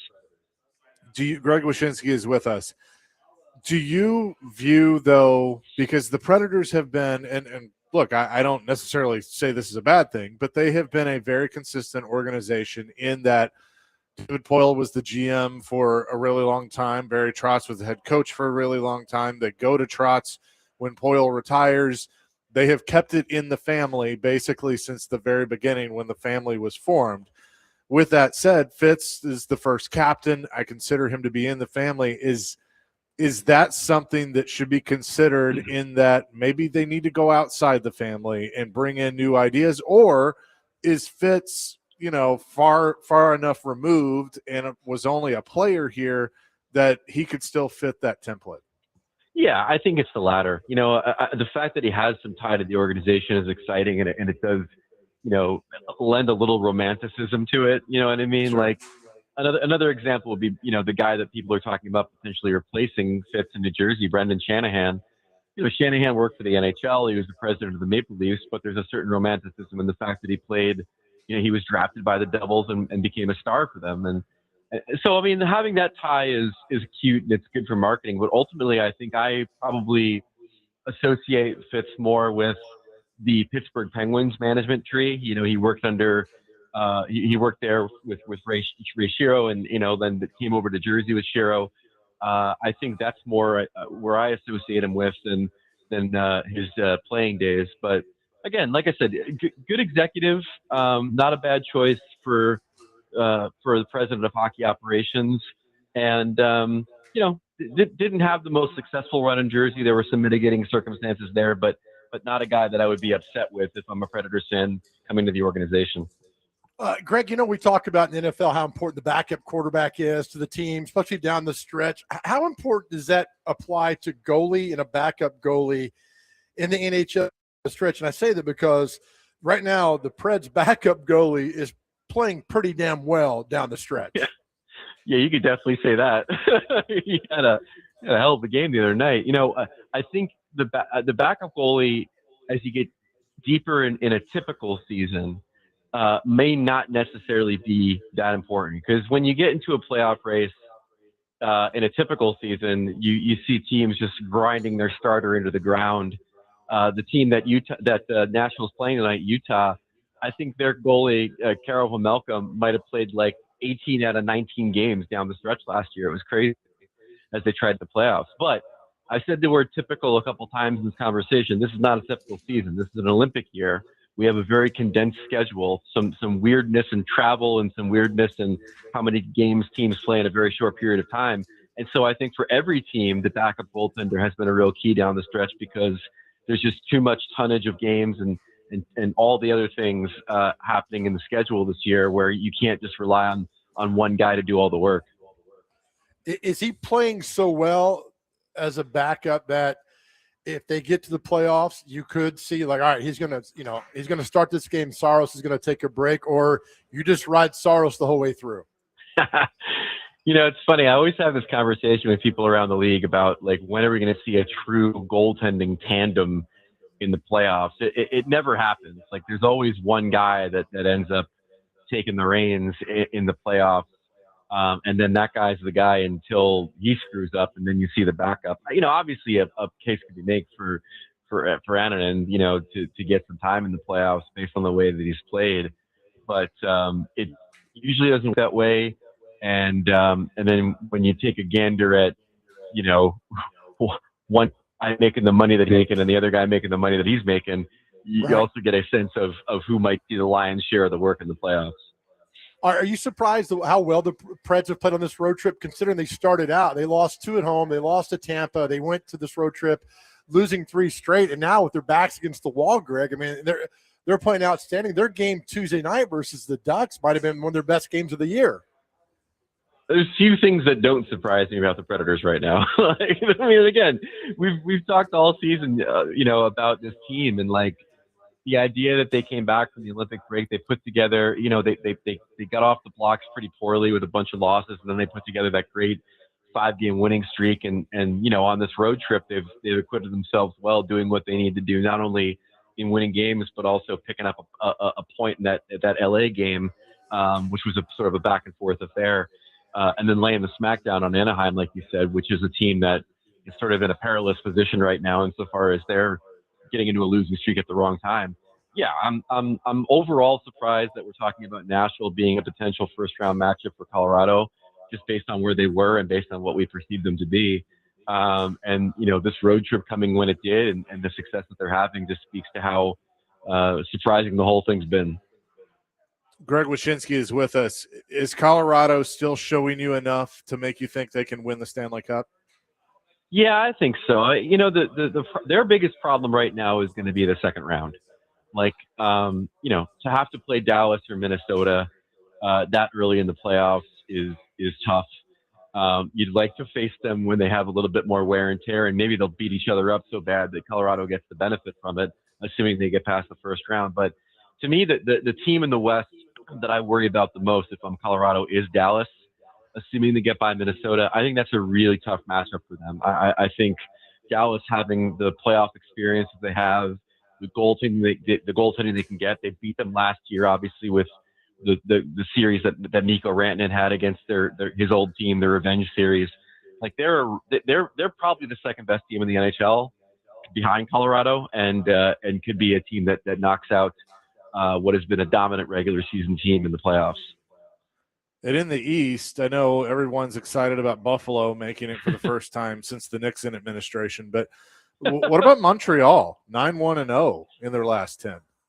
They're on a bit of a heater right now. I'm a little bit lower on Montreal than a lot of people. I'm still not really enamored with their overall depth, and I think you're asking a lot of a couple of young goalies in a really intense time of the season to come through.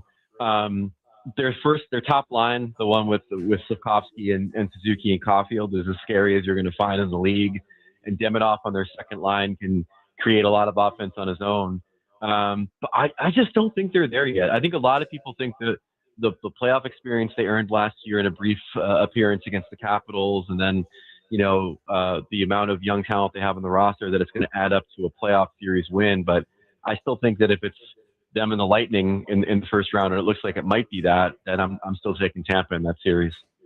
Greg, our question of the day in honor of the Masters: if you could caddy for 18 holes for anybody in the world living, who would you caddy for one day? I mean, the obvious answer is probably Sandler, right? Just because of the Happy Gilmore of it all. But that's a really interesting question. I mean, I think about all the ex-pros that you see at these pro-ams and like Lake Tahoe, and how fun it would be to like caddy for Bill Murray, for example. Yeah. I went down a Chichi Rodriguez rabbit hole the other day, by the way. If we're talking about all time, it's probably Chichi Rodriguez would be my answer insofar as like actual golfers. But I am, despite it's a lifestyle that I think I would thrive in, because it mostly involves standing around, hitting something, and then drinking a lot. I'm not a golf guy. I've only played maybe like twice. And that might be why I don't have the sources that some of my colleagues have on the golf course. Well, for what it's worth, I said Mike Vrabel because I feel like that'd be entertaining right now. Boy, would it,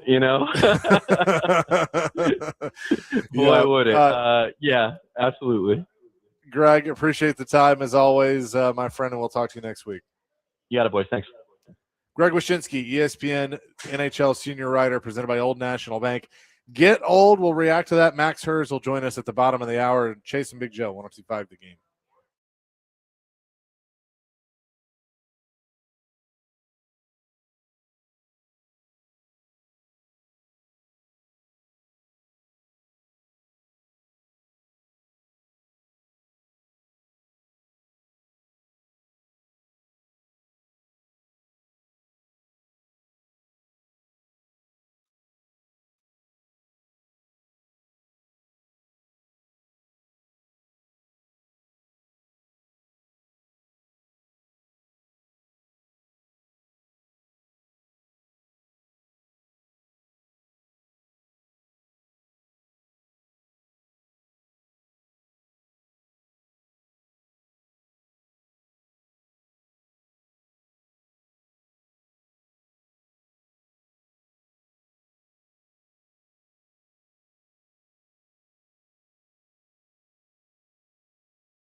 Chasing Big Joe 102.5, the game here on this Thursday. We're at 5 Iron Golf.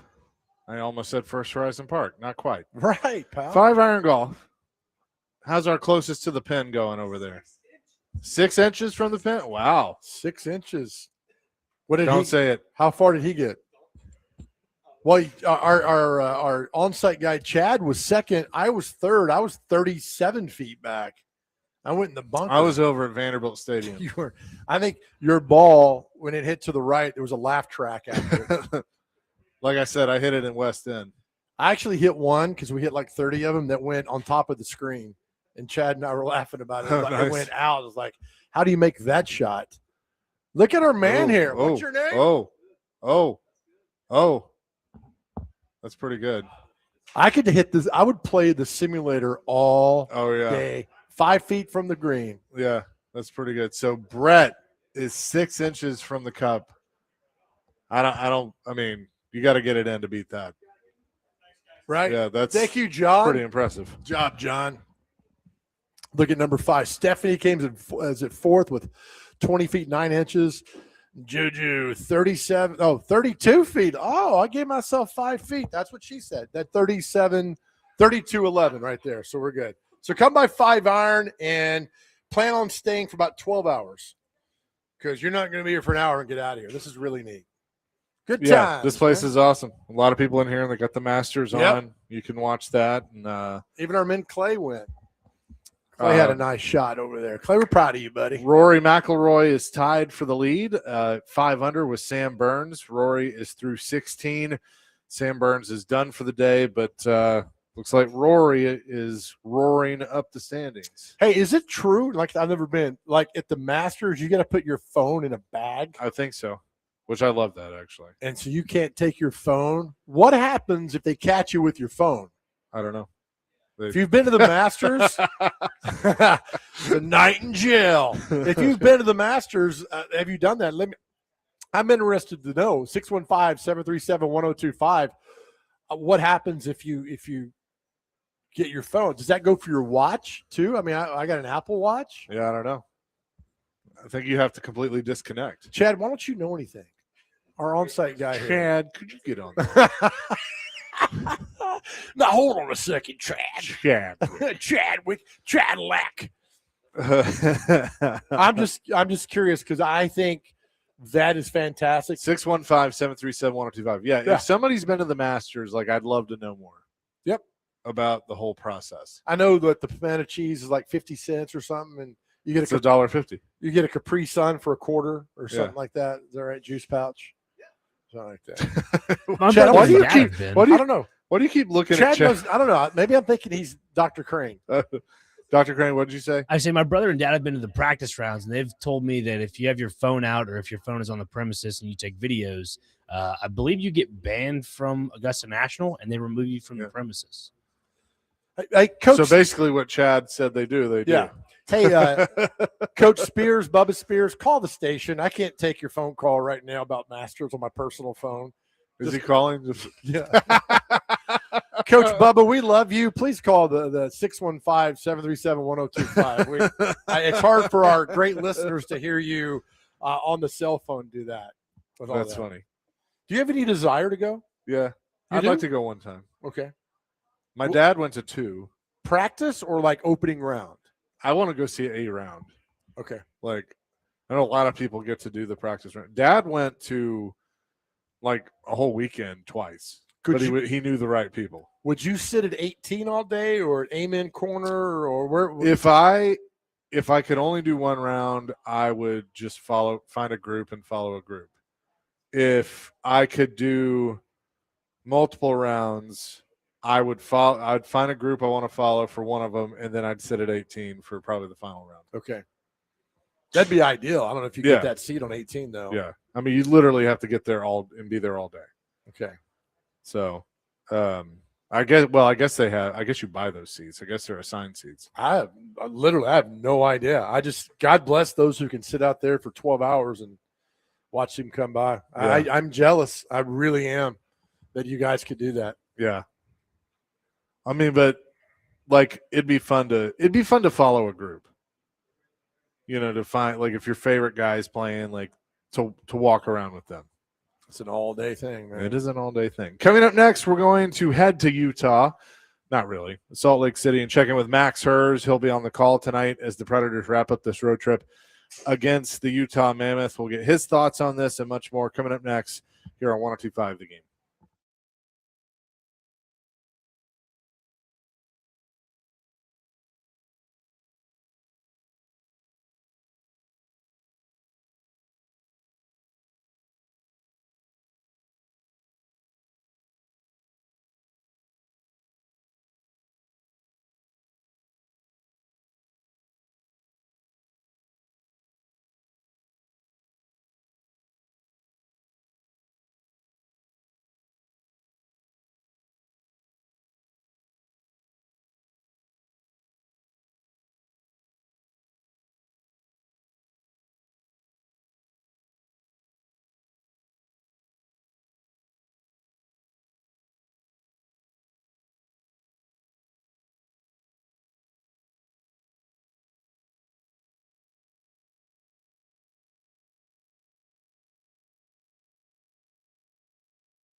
Forsberg up high. Forsberg shoots and scores!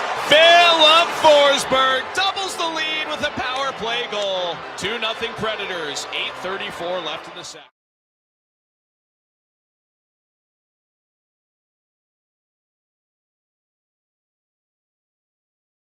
Jason Big Joe Show live at 5 Iron Golf here on 21st Avenue, rolling along. Let's bring in our good friend, Max Hers, who'll be on the call tonight as the Nashville Predators take on the Utah Mammoth. Max, how are you, buddy? Hi, Joe.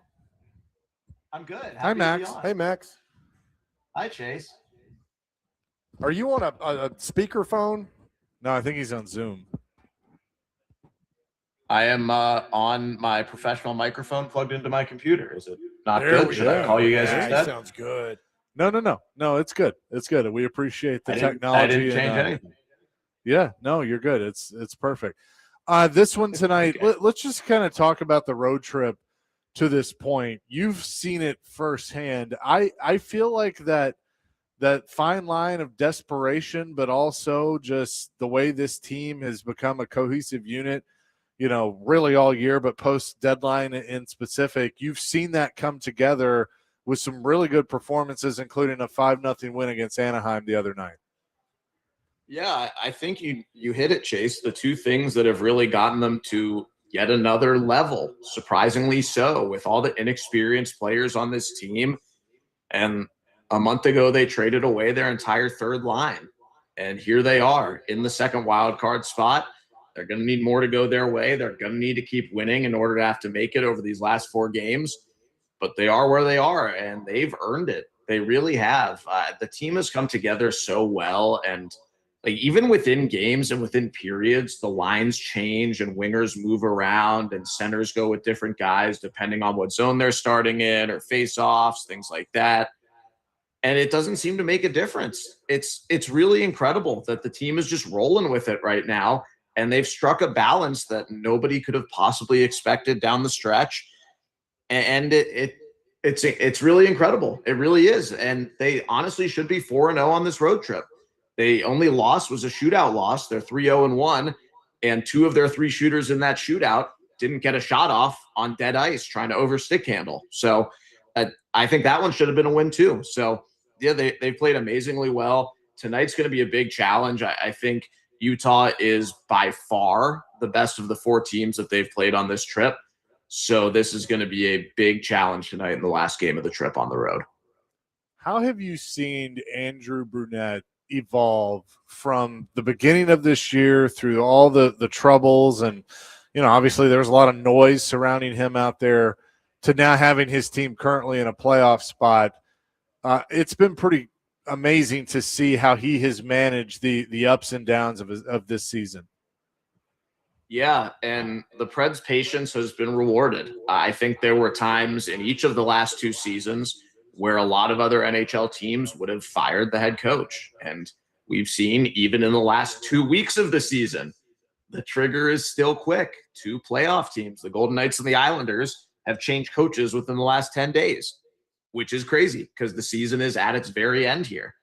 And the Predators don't run it that way. And Barry Trotz understands the extreme loyalty that David Poile had in him in the early 2000s, and that paid off for the Preds long term. So I think the fact that he ran the decision-making through that lens got the Predators to this point, because things can change so much over the course of the season. I think the entire coaching staff has done a really great job this year after last year when clearly they didn't do enough, and it wasn't all on coaching. It was on the players, I think, more than anybody else. But coaching didn't lift them out of third to last in the NHL last year, and it was a dead season from the beginning. So I think for this year, for them to start with the reset mentally that, yeah, our roster is almost exactly the same as the way we ended last season, but we can win this year. I think that alone was a major win for Andrew Brunette. And if he can get this second version of the Preds team to the playoffs with 6 or 7 rookies in the lineup and guys who have never played playoff hockey before littered up and down the forwards and the Ds, I think that would be a massive accomplishment for the guy who, by the way, is now the 8th longest tenured head coach in the NHL at the end of his 3rd season. That's crazy. Max Hers is with us on the Chase and McJoe show. Max, we had Brady Shea on the show yesterday, and he was just talking about how much fun Tuesday night was against Anaheim. Nobody thought they would win. The young guys are great. They're having fun. You saw that game. You called that game. How much fun was that team having? I mean, they beat a very good Anaheim team 5-0 Tuesday night. Yeah, and I think they really are having a lot of fun. And I think the youth at the bottom of the roster has now brought out the fun and the youthful enthusiasm at the top of the roster from guys like Shea, like Roman Yossi, like Forsberg and Stamkos, who they feed off of it. They really do. And the way the entire team came together in a game that by the time it got to the mid-third period, they were up 4-0. It was obvious they were going to win that game. But they did not let up because they needed to secure the first shutout of the season. And they needed to do it for Justus Annunen, who's playing so great as the backup goalie. And the team absolutely loves Big Juice. And I'm glad the shutout happened for a lot of reasons, but I'm especially glad because of the video in the locker room that the Preds tweeted after the game, where Annunen's just going absolutely nuts, like he's riling up the WWE crowd for Chase and all the WWE people out there. Like he's just going crazy, and he's such a perfect persona for the backup goalie because him and Jussi Saros can speak Finnish together. They have so much in common from the same country, but also like Big Juice is Juice, or now Little Juice's hype man in so many ways, and he just keeps him sane. And the whole team absolutely loves both of their goalies, and I think the enthusiasm for Annunen was what made finishing that off so great, because they probably deserved to be losing 2-3-0 at the end of the first period. Then they were able to separate, and they had their most dominant win of the year. I think it was great. And Brady talked about yesterday, Max, about us against the world mentality. You've been on the road now for what seems like 6 months. You're out there. It's just the guys around you. He talked about, how good it is to quiet an arena with your guys around you, young guys, the veterans getting it done. And he just seemed like energized, like, hey, we're having fun on this road trip because we're making things happen. And I'm sure you feel that same kind of energy when you talk to the guys before, after games. Yeah, and he's spot on with that, Joe, because the 3 wins on this trip have all kind of had that feeling of satisfaction in a road arena. The first one, the Kings had their retirement ceremony for Andrei Kopitar before the game. He's an amazing captain, 20-year NHLer, but there was kind of no reason for them to have the ceremony that day. It wasn't their first home game since he had set the points record. It was far from their last home game of the season. And they pretty much just put it that day to mess with the team that they were trying to chase down for the final playoff spot. And it was a packed crowd because of that ceremony. And the Preds were able to send that crowd home unhappy with a shootout win. Then Saturday night, that was the first time I'd ever seen a sellout in San Jose. I know the Shark Tank at its best is one of the loudest arenas in the league. The times I've been there with the Preds, the team has been awful, and it was basically half empty. This time it was full, and they were loud. And the Preds shut that down with what ended up being a pretty lopsided win, even though it was close at the end. They won 6-3 with a late shorthanded goal and an empty netter. And then the win in Anaheim, I mean, they had nothing to cheer for that entire game. Like, I cannot imagine how good that feels for the team just to hear a pin drop in that arena. Oh, I'm sure. Max, when you hit this road trip, you guys started out with a 3-game losing streak. What were your concerns when you did head out west to San Jose? Because the team was playing strong and tough. They just weren't getting the job done. And now looking back, it's like, oh my goodness. But what were your concerns as they hit the road? I think the concern was fatigue and the fact that they had 3 days in between games before the 5-game trip started. The last game before that was also on the road in Tampa, but the Preds came home after that. They had a day and a half off, or really 2 full days off, and they were rested coming into this trip. And then when you get to the back end of the back-to-back against the Ducks, you don't have the rest advantage anymore. You worry how that's going to go, and they won 5-0. So I think that's the last back-to-back of the season. 4 games to go, coming up in the next 8 days. I think the rest is reasonable as long as the Preds can survive the first game of the homestand against Minnesota. That's going to be a tough one. Day game for the first game back home on Saturday after a long trip. That would be the last time I'd be concerned about fatigue. But those 3 days off really reset the gas tanks for the road trip, and everybody's brought it. Max Hers is with us. You're around these guys. You got 2, one's away from 40. One is 2 away from 40.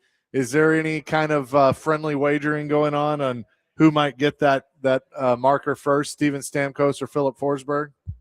Well, I will tell you they are very concerned about wagers in one way, and that is the Preds team Masters pool, which everybody was locked in on this morning.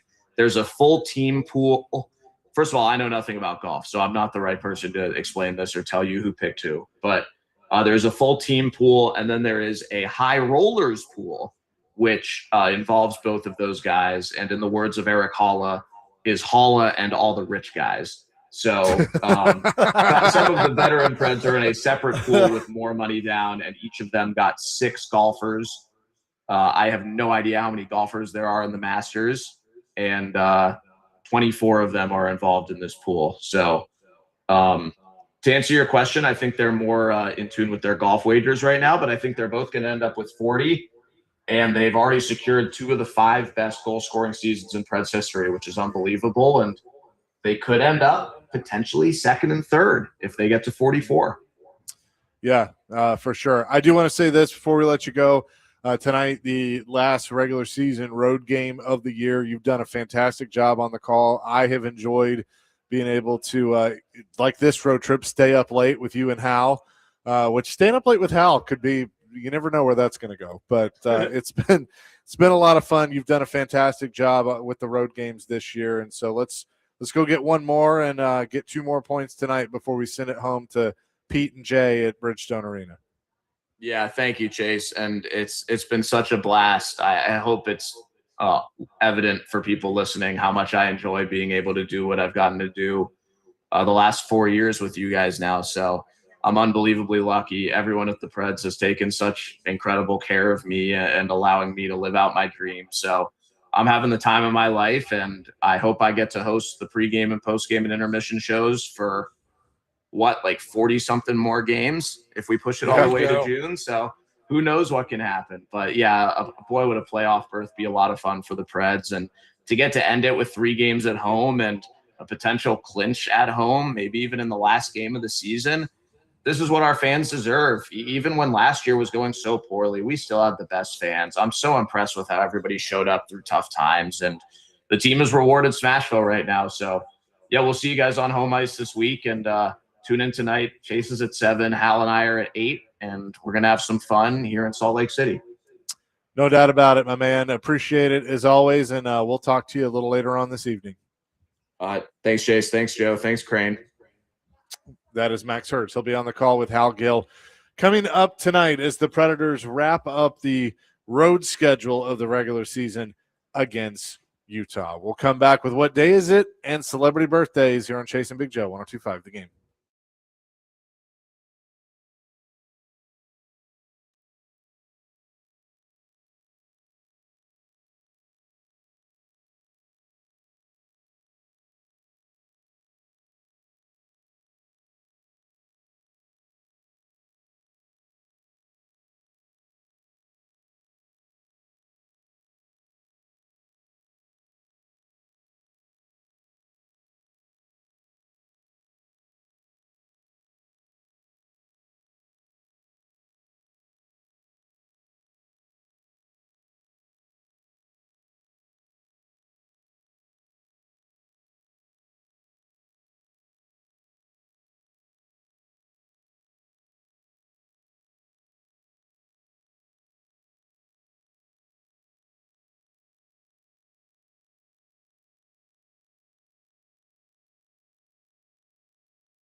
It is Chasing Big Joe on this Thursday, 102.5 The Game. We got a text from our man Grover. Shout out to Grover for listening. Jeremy K. Grover, always appreciate him. Big time. He's a good man. He's Love a good that boy. young man. Love that. He's got potential. He does have some potential. Live today at 5 Iron Golf. Appreciate them for having us. It is time for What Day Is It? And celebrity birthdays. Okay, first on the list. I don't see anything about wine yet, so sorry about that, Joe.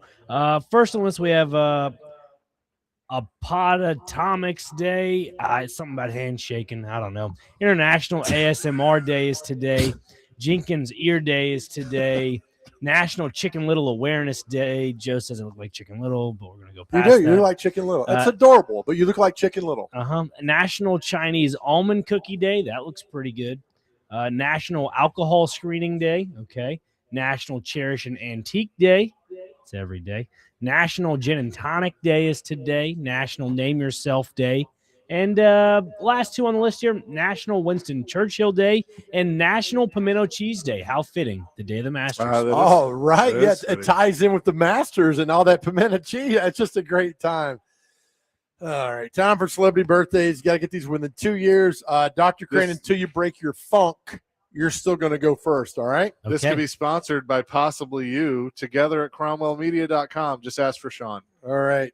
First birthday, Dr. Crane, Kirk McCaskill, former Major League pitcher Kirk McCaskill. 63. 62. 65. You're on the board first. Chaser, this next guy was the youngest to ever win an Olympic medal, Wang Yang. I'm gonna say, how old is Wang Yang? 45. 50. 55.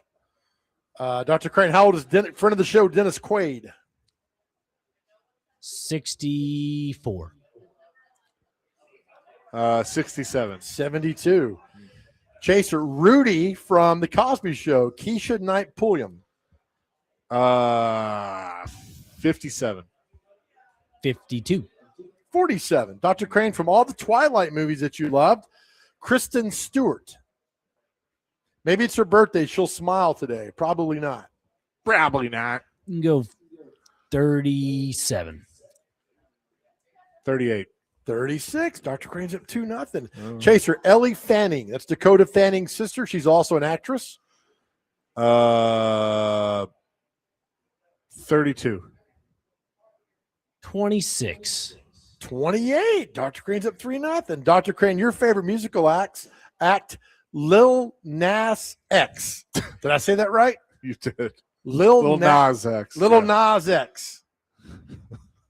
First off, not a fan. All right, let's just clear that out of the way. All right. Nas or Nas? There's two here. Evidently. At this point, it doesn't matter. I think we're going to go with 26. 30. 27. Dr. Crane's up 4-0. All right, Jason, here we go. The mom on the Waltons, Michael Leonard. How old is she? 81. 80. 87. Dr. Crane, talk show host Joe Scarborough, Morning Joe. 71. 61. 63. Chase on the board. It's 4-1. Chaser, how old is actor model Paulina Poroskova? She was married to Rick Ocasek, the lead singer of the Cars. 72. 66. 61. Dr. Crane, Cynthia Nixon. She's on Sex in the City, one of your favorite shows. These are apparently all my favorites today. Yep. Never mind. No, please continue. I'd love to hear. No. Just make a guess. I like the job. 59. 62. She's 60. 5-1. One more just for the gigs. How old is lead singer of Candlebox? Chase, you go. Kevin Martin. 58. 50. 57. That's all we got. Dr. Crane, you win 5-2, buddy. Thank you. Well, good job, Dr. Crane. Congratulations. Well done on that is going to do it for us. If you miss anything, you can go and listen to the podcast. Just subscribe to Chasing Big Joe wherever you get your podcast. You can also catch us on YouTube. Subscribe at 1025 The Game is our YouTube channel. Go and check that out for full interviews and exclusive content. DVD coming your way next. Can you get that podcast at Service Merchandise? I'd like to know. Sure can. Hey, as we leave every show every day to our guys out there, listen, we know what's going on. Some days it's rough, some days it's tough, but listen, there are brighter days ahead. And listen, you are powerful. You are wonderful. Know you're doing a great job. After we tell you all the time, after all you've been through, you're still here.